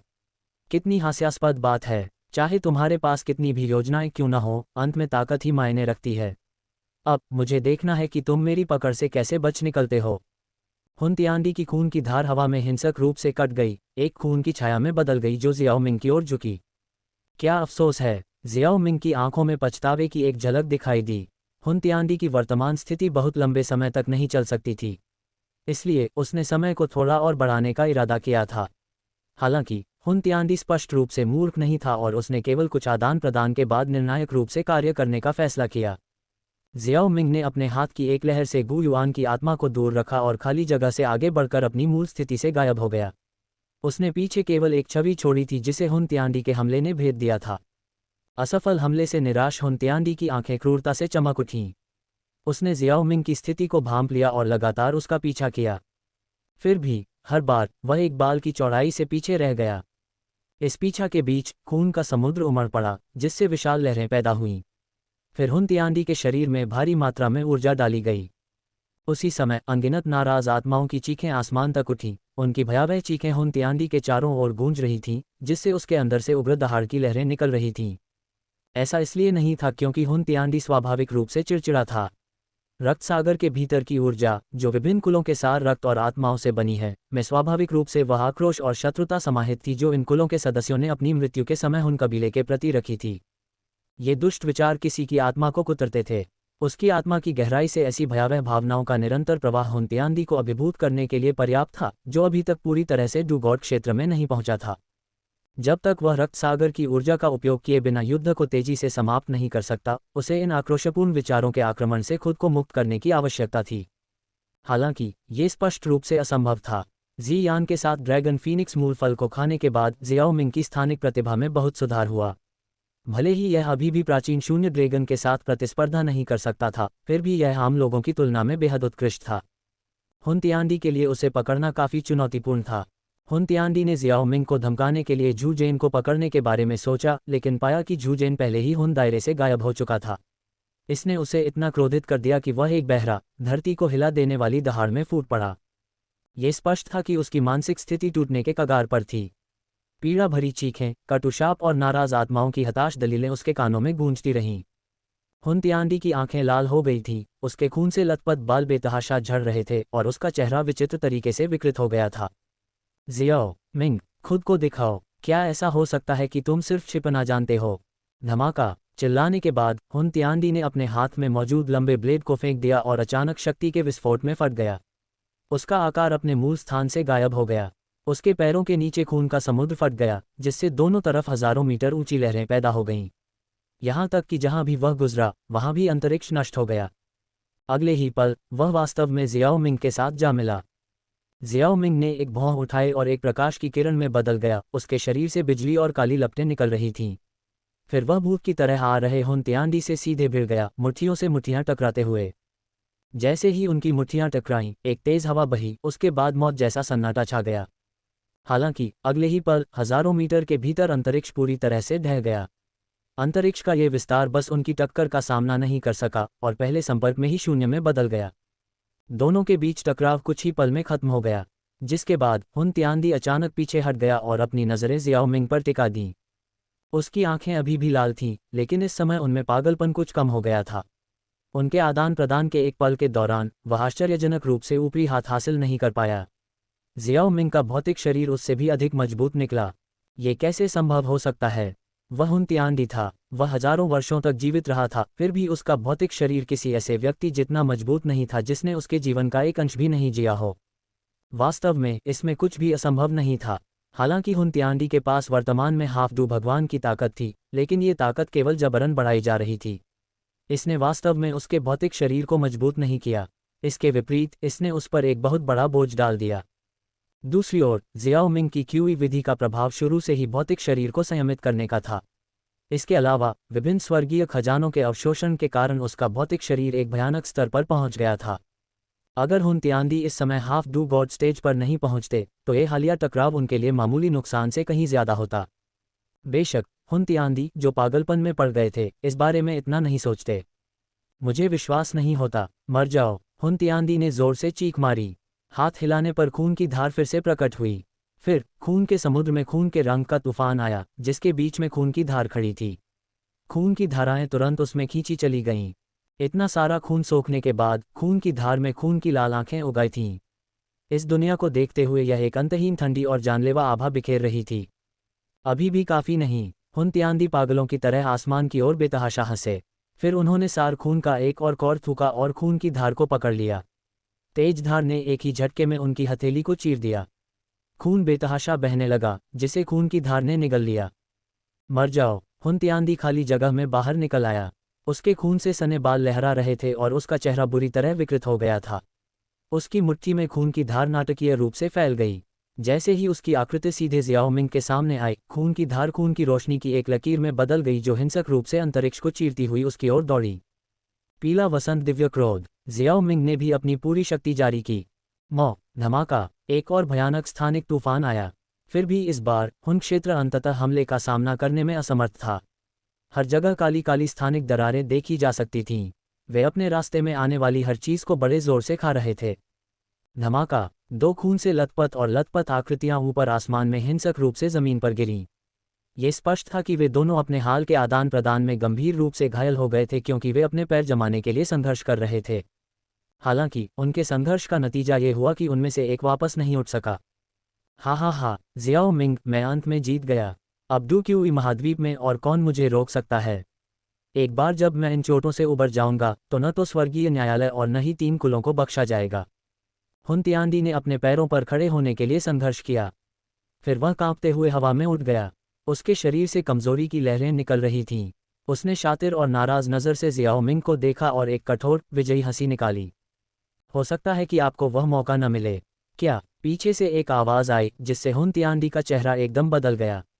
वह प्रतिक्रिया करना चाहता था, लेकिन पिछली लड़ाई ने पहले ही उसकी लगभग 80 से 90% ताकत खत्म कर दी थी। उसका भौतिक शरीर भी टूटने की कगार पर था। नतीजतन उसकी हरकतें पहले की तुलना में असीम रूप से धीमी हो गई थीं। नतीजतन स्याही जैसी लपटों में लिपटी हथेली ने उसके दिल को तेजी से छेद दिया। हुन तिआनडी को अपनी शक्ति के अंतिम अवशेष बेरहमी से खत्म होते हुए महसूस हो रहे थे। संघर्ष करते हुए उसने अपना सिर पीछे की ओर घुमाया तो देखा कि जियाओ मिंग वहीं खड़ा था, पूरी तरह सुरक्षित। ये कैसे संभव है? कुछ भी असंभव नहीं है। अब मर जाओ। जियाओ मिंग ने हल्की मुस्कान दी और अचानक उसने शक्ति का एक उछाल छोड़ा। स्वर्गीय ज्वाला ने हुन तिआनडी को भीतर से जला दिया जब तक कि वह भस्म होकर राख में बदल नहीं गया। स्थानिक तूफान से हवा के झोंके के साथ राख बिना किसी निशान के उड़ गई। हुन तिआनडी मर गया। हुन तिआनदी के निधन पर शोक करने वाला कोई नहीं था, जिसने 1000 से अधिक वर्षों तक डुक्यू महाद्वीप पर शासन किया था। यहाँ तक कि उसकी मृत्यु के बाद उसकी राख भी चली गई। ज़ियाओमिंग की नज़र ज़मीन पर पड़ी, ज़ियाओमिंग की आकृति पर गई। एक इशारे से आकृति तुरंत प्रकाश की एक बिखरी हुई किरण में विलीन हो गई। फिर एक गहरी, शुद्ध, सफ़ेद रोशनी उसकी उंगलियों पर आकर जम गई और धीरे धीरे धड़कने लगी। ज़ियाओमिंग ने अपने हाथ में स्पिरिट को देखते हुए हल्की मुस्कान दी। इस बार मैं तुम्हारा आभारी हूँ। स्पिरिट धीरे से चमकी, मानो उसके शब्दों का जवाब दे रही हो। अध्याय 558 निष्कर्ष। जियोमिंग, गुयुआन और अन्य लोगों के हुन क्षेत्र में प्रवेश करने के बाद जी यान ने 3 कुलों की सहयोगी सेनाओं का नेतृत्व किया और सेंट्रल प्लेन्स में हॉल ऑफ सोल्स के अवशेषों पर हमला किया। सहयोगी सेनाओं के इतने सारे दूर संतों के साथ हॉल ऑफ सोल्स, जो हुन तिआनदी की कार्रवाइयों से पहले से ही कमज़ोर था, के लिए कोई भी प्रभावी बचाव करना लगभग असंभव हो गया। इसके अलावा 3 कुलों के विशेषज्ञों ने अभी अभी एक बड़ी लड़ाई का अनुभव किया था, हॉल ऑफ सोल्स के लिए बहुत घृणा की भावना रखी। इसलिए उनके हमले विशेष रूप से क्रूर और निर्दयी थे। अक्सर हॉल ऑफ सोल्स के सदस्य इन विशेषज्ञों के एक ही थप्पड़ से खत्म हो जाते थे। इन परिस्थितियों में हॉल ऑफ सोल्स की घेराबंदी आश्चर्यजनक रूप से तेज गति से समाप्त हुई। ब्यूरियल स्काई माउंटेन रेंज पर विजयी घेराबंदी के बाद एकजुट सेनाएं फिर से संगठित हुईं। तनाव की एक हवा उन पर छाई हुई थी, क्योंकि अनगिनत आंखें उत्सुकता से उस खाली जगह पर टिकी हुई थीं जहां ज़ियाओमिंग, गुयुआन और अन्य लोग हुन क्षेत्र में प्रवेश कर चुके थे। गु जुनर उन लोगों में से थी जो खाली जगह में उस जगह को घूर रहे थे। अचानक उसने अपने बगल में खड़ी वीर दिखने वाली महिला से धीमी आवाज में पूछा। उसकी कोमल, मधुर आवाज में चिंता थी। बड़ी बहन, क्या आपको लगता है कि पिता, ज़ियाओमिंग और अन्य लोग ठीक होंगे? जब दूसरों की बात आई तो उसका ठंडा व्यवहार अपरिवर्तित रहा। हालांकि उसके सामने खड़ी महिला के साथ यह एक अलग कहानी थी जो उसकी रक्षक थी। ये बड़ी बहन, जो पहले से ही अपनी जाति के भीतर एक सम्राट थी, वह अब वह थी जिसकी वह गहराई से प्रशंसा करती थी। वह अक्सर उस दिन को याद करती थी जब ज़ियाओमिंग ने उसे और अन्य लोगों को बोधिसत्व प्राचीन वृक्ष के भ्रम से बचाया था। इसने उसके दिल पर एक अमिट छाप छोड़ी थी। हालांकि उस समय वह दुनिया से काफ़ी हद तक अलग थलग थी। उसके विचार उसके कबीले के ज़रूरी मामलों से घिरे हुए थे। उसने कभी उम्मीद नहीं की थी कि उसकी ज़रूरत के समय में ज़ियाओमिंग की पत्नियों में से एक उसे एक बार फिर बचाएगी। इन कारकों के कारण गु जुनर अपने दिल पर हावी हो रही चिंताओं को व्यक्त करने से खुद को नहीं रोक पाई। जब आक्रमण की विफलता का मतलब उन सभी के लिए अंत होगा। वे ठीक हो जाएंगे। मुझे यकीन है कि ज़ियाओमिंग और आपके पिता जल्द ही वापस आ जाएंगे। जी यान की लंबी आकृति उसके चमकदार सुनहरे कवच में लिपटी हुई थी। वह गु जुनर की ओर देखने के लिए मुड़ी जो उसके बगल में खड़ी थी और आश्वस्त होकर मुस्कुराए। जी यान हमेशा उन लोगों के जीवन और मृत्यु के प्रति उदासीन रही थी जो उसके साथ संबंधित नहीं थे। तो क्या गु जुनर को बचाने का उसका पिछला निर्णय उसके हृदय परिवर्तन के कारण था? ये निश्चित रूप से मामला नहीं था। वास्तव में उसका मानना था कि केवल प्राचीन कुलों की ताकत को कमजोर करना, इस अद्वितीय अवसर को बर्बाद करना होगा। इस अवसर का उपयोग उन्हें गहराई से ऋणी और आभारी बनाने के लिए क्यों न किया जाए। इसलिए उसने और अन्य प्राचीन शून्य ड्रैगन ने डेथ वर्ल्ड फॉर्मेशन के दौरान स्वर्गीय न्यायालय के छोटे समूह को बचाने के बजाय 3 कुलों की सेना के एक हिस्से को बचाने के लिए एक कदम उठाया। ज़ियाओमिंग का न केवल गुयुआन और गु ली को बचाने का निर्णय, बल्कि लेई और यान कुलों के कबीले प्रमुखों को भी बचाने का निर्णय शायद सफल रहा हो। इस बात से भी प्रभावित हुआ। गु जुन एर को बचाने के लिए कई कारण थे। इस तथ्य का उल्लेख नहीं करना कि वह गुयुआन की बेटी थी। उसकी ताकत के साथ इसमें कोई संदेह नहीं था कि वह कुछ वर्षों में गु कबीले की अगली प्रमुख बन जाएगी। ज़ियाओमिंग और ज़ियान एक ही निष्कर्ष पर पहुंचे थे। गु जुन एर की सुरक्षा करना एक बुद्धिमानी भरा निवेश लग रहा था। ज़ियाओमिंग को कहानी के अपने ज्ञान से उसके व्यक्तित्व की एक निश्चित समझ थी। भले ही वह बाहर से एक ठंडा व्यवहार पेश करती थी, लेकिन उसका आंतरिक स्वभाव दयालु था। लेई और यान कुलों की युवा पीढ़ी के विपरीत, जिन्हें अपनी वंशावली को संरक्षित करने के लिए केंद्रीय मैदानों में छिपने के लिए भेजा गया था, गु कबीले की युवा पीढ़ी, जिसमें खुद गु जुन एर भी शामिल थी, ने अपने कबीले में बने रहने और महान युद्ध में सक्रिय रूप से भाग लेने का विकल्प चुना था। आज की घटनाओं के बाद ये बहुत कम संभावना थी कि गु कबीला भविष्य में स्वर्गीय न्यायालय का विरोध करेगा। अचानक अंतरिक्ष में लहरें उठने लगीं, जिससे एक गहरा काला स्थानिक चैनल बन गया। देखो, कोई उभर रहा है। जांचो कि क्या ये हमारे कबीले के नेता और बाकी लोग हैं।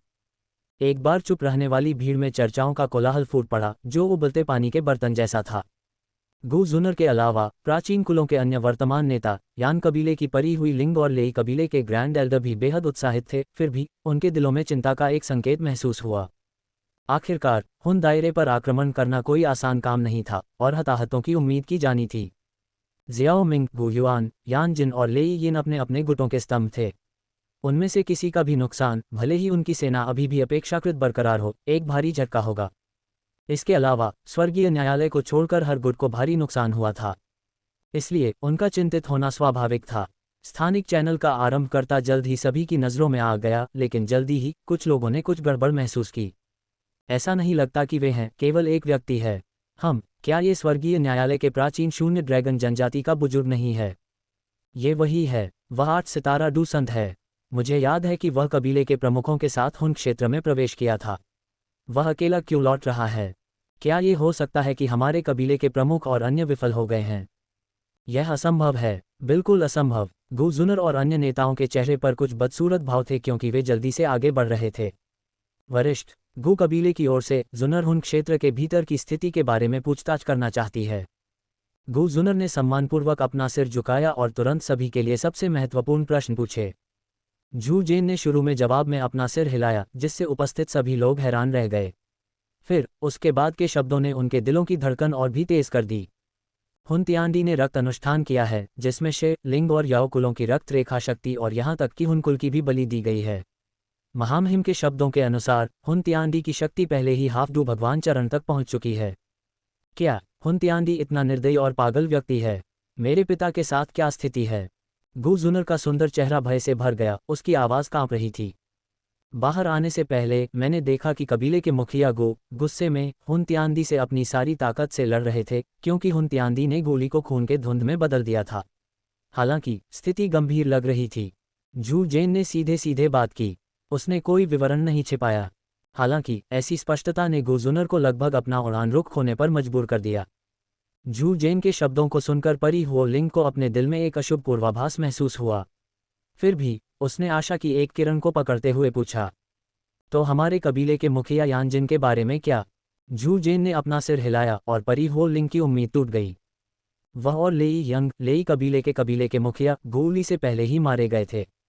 क्या? हालांकि उसने खुद को मानसिक रूप से तैयार कर लिया था, परी हुओ लिंग का नाजुक चेहरा सदमे में बेकाबू होकर हिल गया। लेई कबीले के ग्रैंड एल्डर के माथे पर नसें उभर आईं।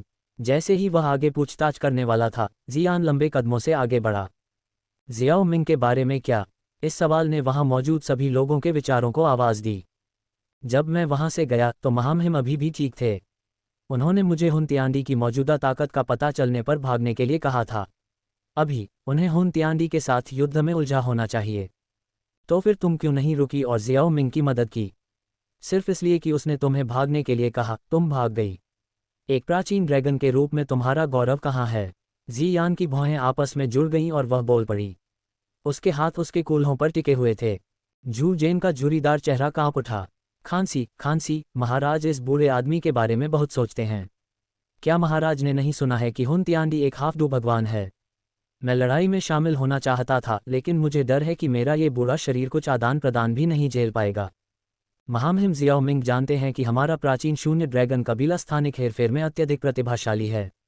उन्होंने मुझे सभी को सूचित करने के लिए पहले बाहर आने के लिए कहा।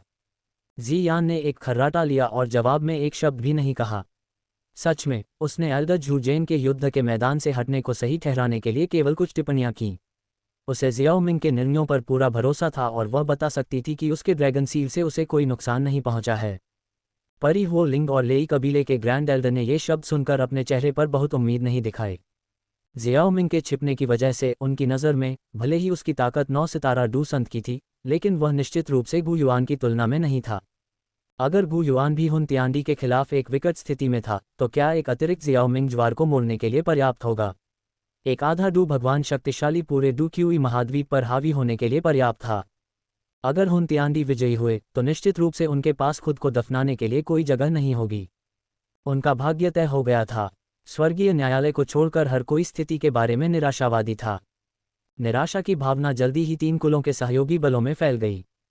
अनिश्चित समय बीतने के बाद एक और गहरा काला स्थानिक चैनल अचानक प्रकट हुआ, जिसने प्रचलित चुप्पी को तोड़ दिया।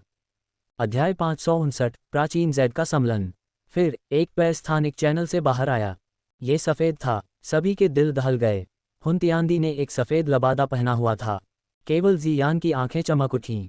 व्यक्ति के स्थानिक चैनल से पूरी तरह बाहर निकलने से पहले ही वह पहले से ही उस पर झपट पड़ी थी। जैसे ही जियाओमिंग स्थानिक चैनल से बाहर आया, उसने तुरंत खुद को एक गर्म और सुगंधित आकृति को गले लगाते हुए पाया। उसने उसे धीरे से अपनी बाहों में उठा लिया और उसे छेड़ने से खुद को रोक नहीं सका। अब तुम्हारा वह रानी जैसा व्यवहार कहाँ है? इससे कोई मदद नहीं मिल सकती, तुमने इस सम्राट को बहुत चिंतित कर दिया है। जी यान उसके करीब आ गया। उसकी आवाज़ उसकी छाती की गर्मी के खिलाफ एक नर्म बड़बड़ाहट थी। जियाओ मिंग की हंसी हवा में भर गई। उसने अपना सिर हिलाया, उसके चेहरे पर अभी भी मुस्कान थी। फिर उसने अपना ध्यान अपने आसपास के अन्य लोगों की ओर लगाया। मिशन पूरा हुआ। हुन तियानदी मर चुका है, हुन कबीले का सफाया हो चुका है और हुन राज्य पूरी तरह से ढह चुका है। उसके शब्दों का जवाब भीड़ में स्तब्ध चेहरों और भारी चुप्पी से मिला। अचानक चुप्पी टूट गई क्योंकि एक नाजुक आकृति लड़खड़ाती हुई उसकी ओर आई। उसकी आंखें धुंधली हो गईं और वे उस पर टिक गईं। गठबंधन नेता जियाओ मिंग, जुनर के पिता कहाँ हैं? कृपया मुझे मत बताओ। पिता ने वादा किया था कि वे वापस आएंगे। जियाओ मिंग ने आश्चर्य से अपने सामने खड़ी नाजुक लड़की को देखा। उसका दुबला पतला शरीर इस समय बहुत नाजुक लग रहा था, मानो किसी भारी दुख से दब गया हो। फिर भी उसके शब्दों ने उसे कुछ याद दिलाया। उसके हाथ की एक सहज लहर के साथ गु युआन, गु ली, यानजिन और लेई यंग की आत्माएं सभी की आंखों के सामने प्रकट हुईं। जब गु जुनर ने अपने पिता की बेहोश आत्मा को देखा तो वह एक पल के लिए स्तब्ध रह गई। फिर उसके गालों पर खुशी के आंसू बहने लगे। कबीले के मुखिया गु और अन्य लोगों की आत्माओं को भी मैंने बचाया था। प्रत्येक कबीले की क्षमताओं के साथ, भले ही उनके लिए अपने चरम पर वापस लौटना संभव न हो, लेकिन उन्हें पुनर्जीवित करना कोई समस्या नहीं होनी चाहिए। मौन, एक अंतहीन मौन। 3 सेकंड बाद उनके सामूहिक शोर से आसमान फट गया। क्या यह एक सपना है? क्या हम वाकई सफल हुए हैं? हा, गठबंधन नेता से जैसी उम्मीद थी। उसने कभी हमें निराश नहीं किया। गठबंधन नेता की उपलब्धियों को पीढ़ियों तक याद रखा जाएगा, जिससे सभी जीवित प्राणियों को लाभ होगा। 3 कुलों के विशेषज्ञों के चेहरे, जो पहले सदमे में जमे हुए थे, धीरे धीरे आनंद में बदल गए। परी हो लिंग और अन्य लोगों ने एक दूसरे को देखा, उनकी भावनाएं उमड़ रही थीं।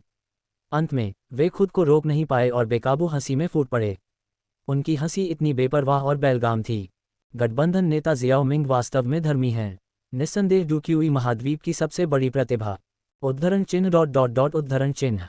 हवा में हर तरह की प्रशंसा भर गई और जियाओ मिंग पर बरस पड़ी, खासकर प्राचीन कुलों की प्रशंसा, जिससे उसे अंदर से कुछ शर्मिंदगी महसूस हुई। आखिरकार उसने उन्हें धोखा दिया था। भले ही उसके बिना इन प्राचीन कुलों का भाग्य और भी बुरा होता, लेकिन ये तथ्य कि उसने उन्हें एक झूठे गठबंधन में फंसाया था, अभी भी बना हुआ है। हालांकि एक और मौका मिलने पर वह फिर से वही काम करेगा। आखिरकार ये प्राचीन कुल बाधाएं थे। जियाओ मिंग ने पूरे महाद्वीप में व्यवस्था स्थापित करने की अपनी योजनाओं की घोषणा करने में जल्दबाजी नहीं की। खुशी के अपने साझा पल के बाद गु जुनर, परी हुओ लिंग और अन्य लोगों ने उसे बार बार धन्यवाद दिया और फिर अपने अपने कबीले के प्रमुखों की आत्माओं के साथ जल्दी से चले गए। चाहे जानबूझकर या अनजाने में, किसी ने भी टॉशे प्राचीन भगवान की जैद का उल्लेख नहीं किया। अल्पविराम। परी हुओ लिंग, आपने गठबंधन नेता जियाओ से हमारे टॉशे प्राचीन भगवान की जैद वापस करने के लिए क्यों नहीं कहा? लेई कबीले के एक बुजुर्ग ने वापस जाते समय परी हुओ लिंग से पूछा।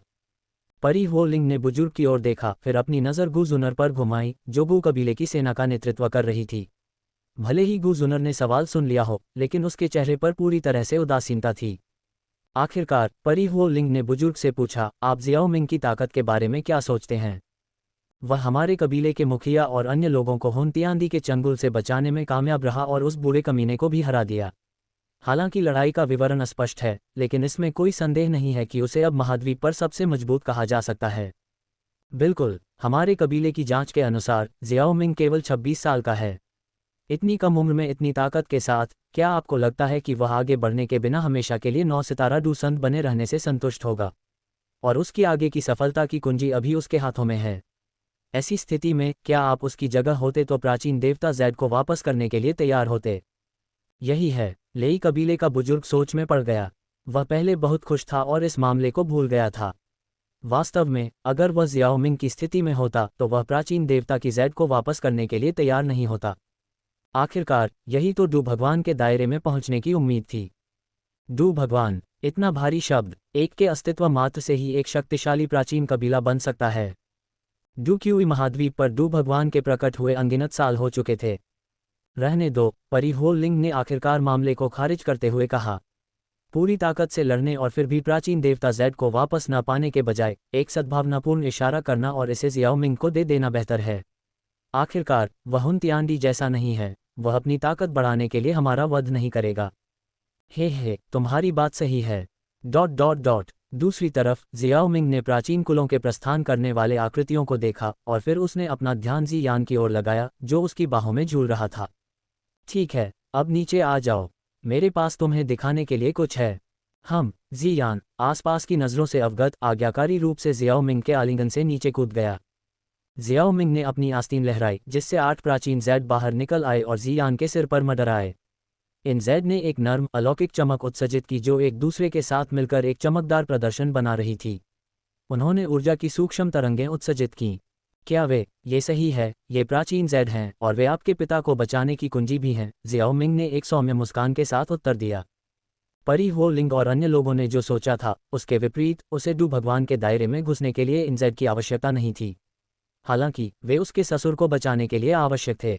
जी यान की आंखें पहले तो चमक उठीं लेकिन फिर उसने सूंघी। क्या उसे टूशी प्राचीन भगवान हवेली का द्वार इतना पसंद नहीं है? फिर उसे कुछ देर और वहां रहने दो। खांसी, महाराज, यह उचित नहीं होगा। आखिरकार महाराज ड्रैगन सम्राट को आपकी शादी की अध्यक्षता करने के लिए बाहर आना ही है न? जू जेन ने जल्दी से अपने हाथ हिलाते हुए बीच में कहा। अब ये पूर्व ड्रैगन सम्राट है, वर्तमान ड्रैगन सम्राट मैं हूं। जी यान की आंखें थोड़ी झपक उठीं जब उसने अपना सिर उठाया। ठीक है, भूतपूर्व ड्रैगन सम्राट, चूंकि ऐसा ही है तो चलिए हम उस पर थोड़ी दया दिखाते हैं। जी यान ने स्वीकार किया। जियाओ मिंग ने जी यान के तसुंडेरे रवैये को देखकर ठहाका लगाया। फिर उसने अपना मुंह खोला और काली लौ की एक किरण थूकी जो धीरे धीरे 8 जैड के टुकड़ों पर उतरी। बस 8 जैड, जो शुरू में केवल एक हल्की चमक उत्सर्जित कर रहे थे, अचानक एक हल्की भिनभिनाहट की आवाज़ उत्सर्जित कर रहे थे जैसे ही लपटें संपर्क में आईं। जैड से निकलने वाली चमक भी अधिक से अधिक शक्तिशाली हो गई और जैड की सतह पर अजीब रेखाएं बहने लगीं। तो उसे प्राचीन देवता का जैड कई वर्षों से बिखरा हुआ है। अब मैं उन्हें फिर से जोड़ने में तुम्हारी मदद करूंगा। आसमान में अप्राकृतिक घटना को देखते हुए जियाओ मिंग मुस्कुराया। उसका हाथ प्राचीन जैड की ओर कसकर जकड़ा हुआ था। जियाओ मिंग द्वारा अपना हाथ जकड़ने के बाद 8 प्राचीन जैड एक दूसरे में सीधे विलीन होने लगे। वे टूटे नहीं, इसके बजाय प्रकाश की किरणों के एक दूसरे से टकराने पर उनमें स्पष्ट रूप से जुड़े होने के संकेत दिखाई दिए। बस प्राचीन जैड एक दूसरे के करीब और करीब आ रहे थे और भिनभिनाने की आवाज़ भी अधिक से अधिक तीव्र होती जा रही थी। कुछ चटकने की आवाज़ें सुनी जा सकती थीं और प्राचीन जैड के 8 टुकड़े वास्तव में सीधे एक साथ रखे गए थे। तुरंत एक प्रकाश उत्सर्जित हुआ और एक पूरा प्राचीन जैड, जो एक मानव हाथ से भी बड़ा था, आकाश में दिखाई दिया। टूशे प्राचीन देवता के जैड के पूरी तरह से इकट्ठा होने के बाद प्राचीन जैड के भीतर से एक प्राचीन और उजाड़ आभा धीरे धीरे फैल गई। जैसे जैसे प्राचीन आभा फैलती गई, प्राचीन जैड के अंदर से एक हल्का हल्का कोहरा उठता गया। तुरंत ये प्राचीन जैड के ऊपर एक कुछ हद तक भ्रामक पुरानी आकृति में बदल गया। बूढ़े आदमी ने एक काला लबादा पहना था। उसके बाल विभिन्न रंगों का मिश्रण थे जिनमें से प्रत्येक में से एक लौ निकलती हुई दिखती थी जो उसे एक अत्यंत रहस्यमय रूप दे रही थी। उसका चेहरा बेहद साधारण लग रहा था लेकिन वे गहरी अंतरिक्ष जैसी आंखें दुनिया के अधिपति की तरह लग रही थीं। उन आंखों की निगाह के नीचे हर कोई, यहाँ तक कि जियाओ मिंग, अपनी आत्माओं को थोड़ा कांपता हुआ महसूस कर रहा था। इस दुनिया में एकमात्र व्यक्ति जो जियाओ मिंग को ऐसी अनुभूति करा सकता था वह था पौराणिक डू गॉड पावरहाउस। ये बूढ़ा आदमी महाद्वीप का आखिरी डू गॉड था, टूशे प्राचीन भगवान। अध्याय 560 सफलता की तैयारी। ब्यूरियल सोल माउंटेन रेंज में कुछ विशेषज्ञों को छोड़कर जो कंपन का विरोध कर सकते थे और अपना सिर उठा सकते थे, अधिकांश अन्य लोगों ने अपने सिर मजबूती से नीचे कर लिए थे। ऐसा लगा जैसे सिर उठाने का थोड़ा सा भी प्रयास उन्हें भारी दबाव से कुचल देगा। जियाओ मिंग, हमें इस भ्रामक आकृति के साथ क्या करना चाहिए? जी यान ने पूछा। जियाओ मिंग के बगल में खड़े होने पर उसे ज्यादा दबाव महसूस नहीं हुआ। भ्रामक आकृति में टॉशे प्राचीन भगवान हवेली का स्थान उसकी आंखों में समाहित है। हालांकि यह सिर्फ एक भ्रामक आकृति है, इसे टॉशे प्राचीन भगवान ने खुद छोड़ा था, इसलिए हमें इसे अपने आप ही खत्म हो जाने देना चाहिए। हम पहले से ही हवेली का स्थान जानते हैं आखिरकार। जबकि अन्य लोग शायद इस बारे में न जानते हों, जियाओ मिंग जानता था कि भ्रामक आकृति में निहित ऊर्जा ऐसी चीज नहीं थी जिसके साथ 9 सितारा डू संत भी लापरवाही से छेड़छाड़ कर सकते थे।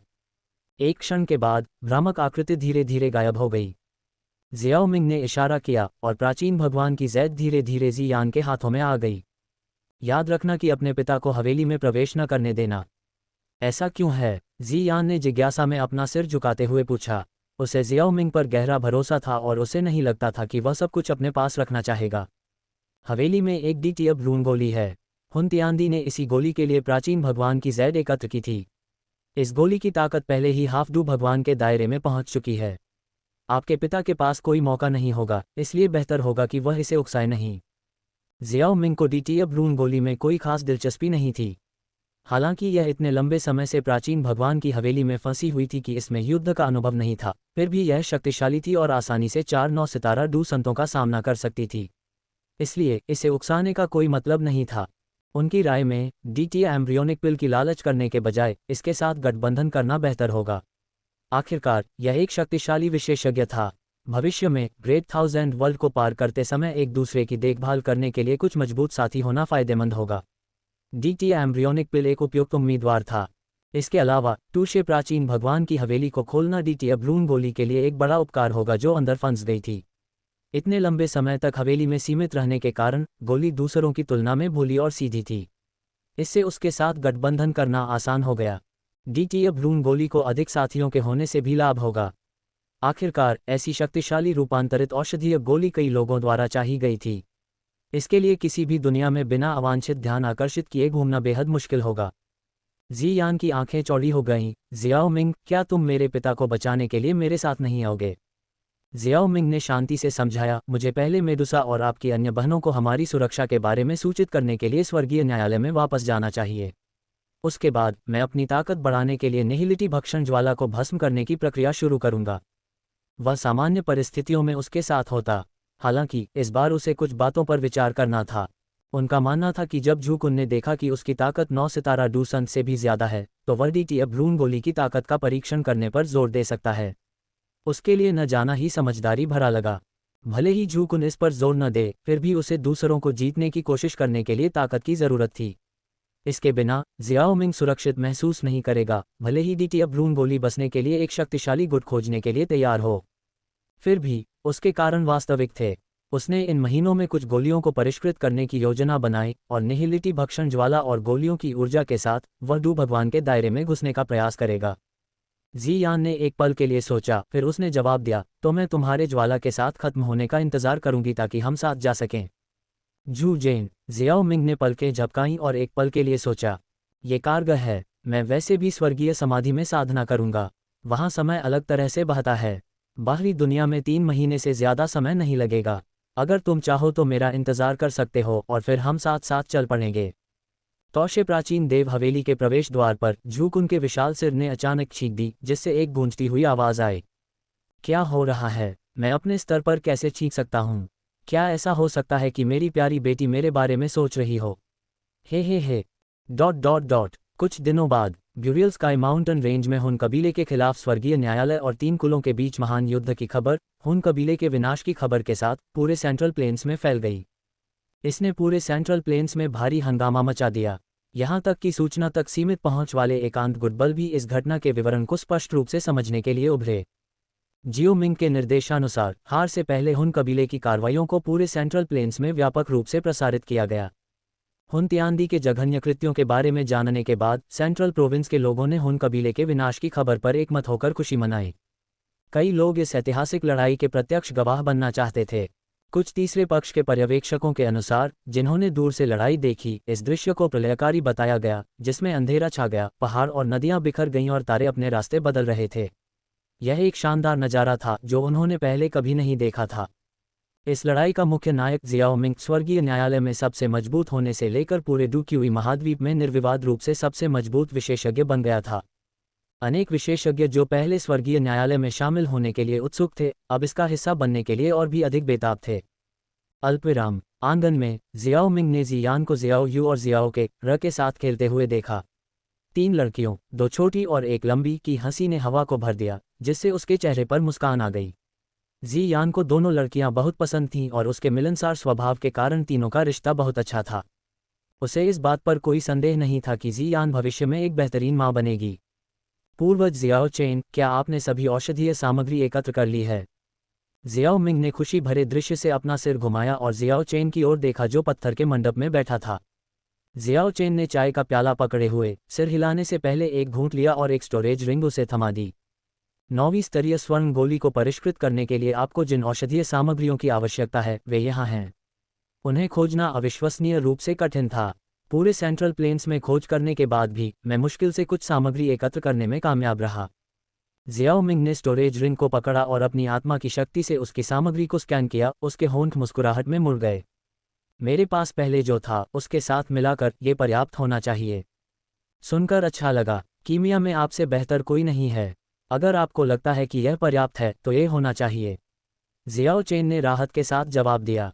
लेकिन क्या आप अभी स्वर्गीय मकबरे में डूगॉर्ड क्षेत्र में घुसने की कोशिश करने के बारे में निश्चित हैं? आप अभी भी युवा हैं।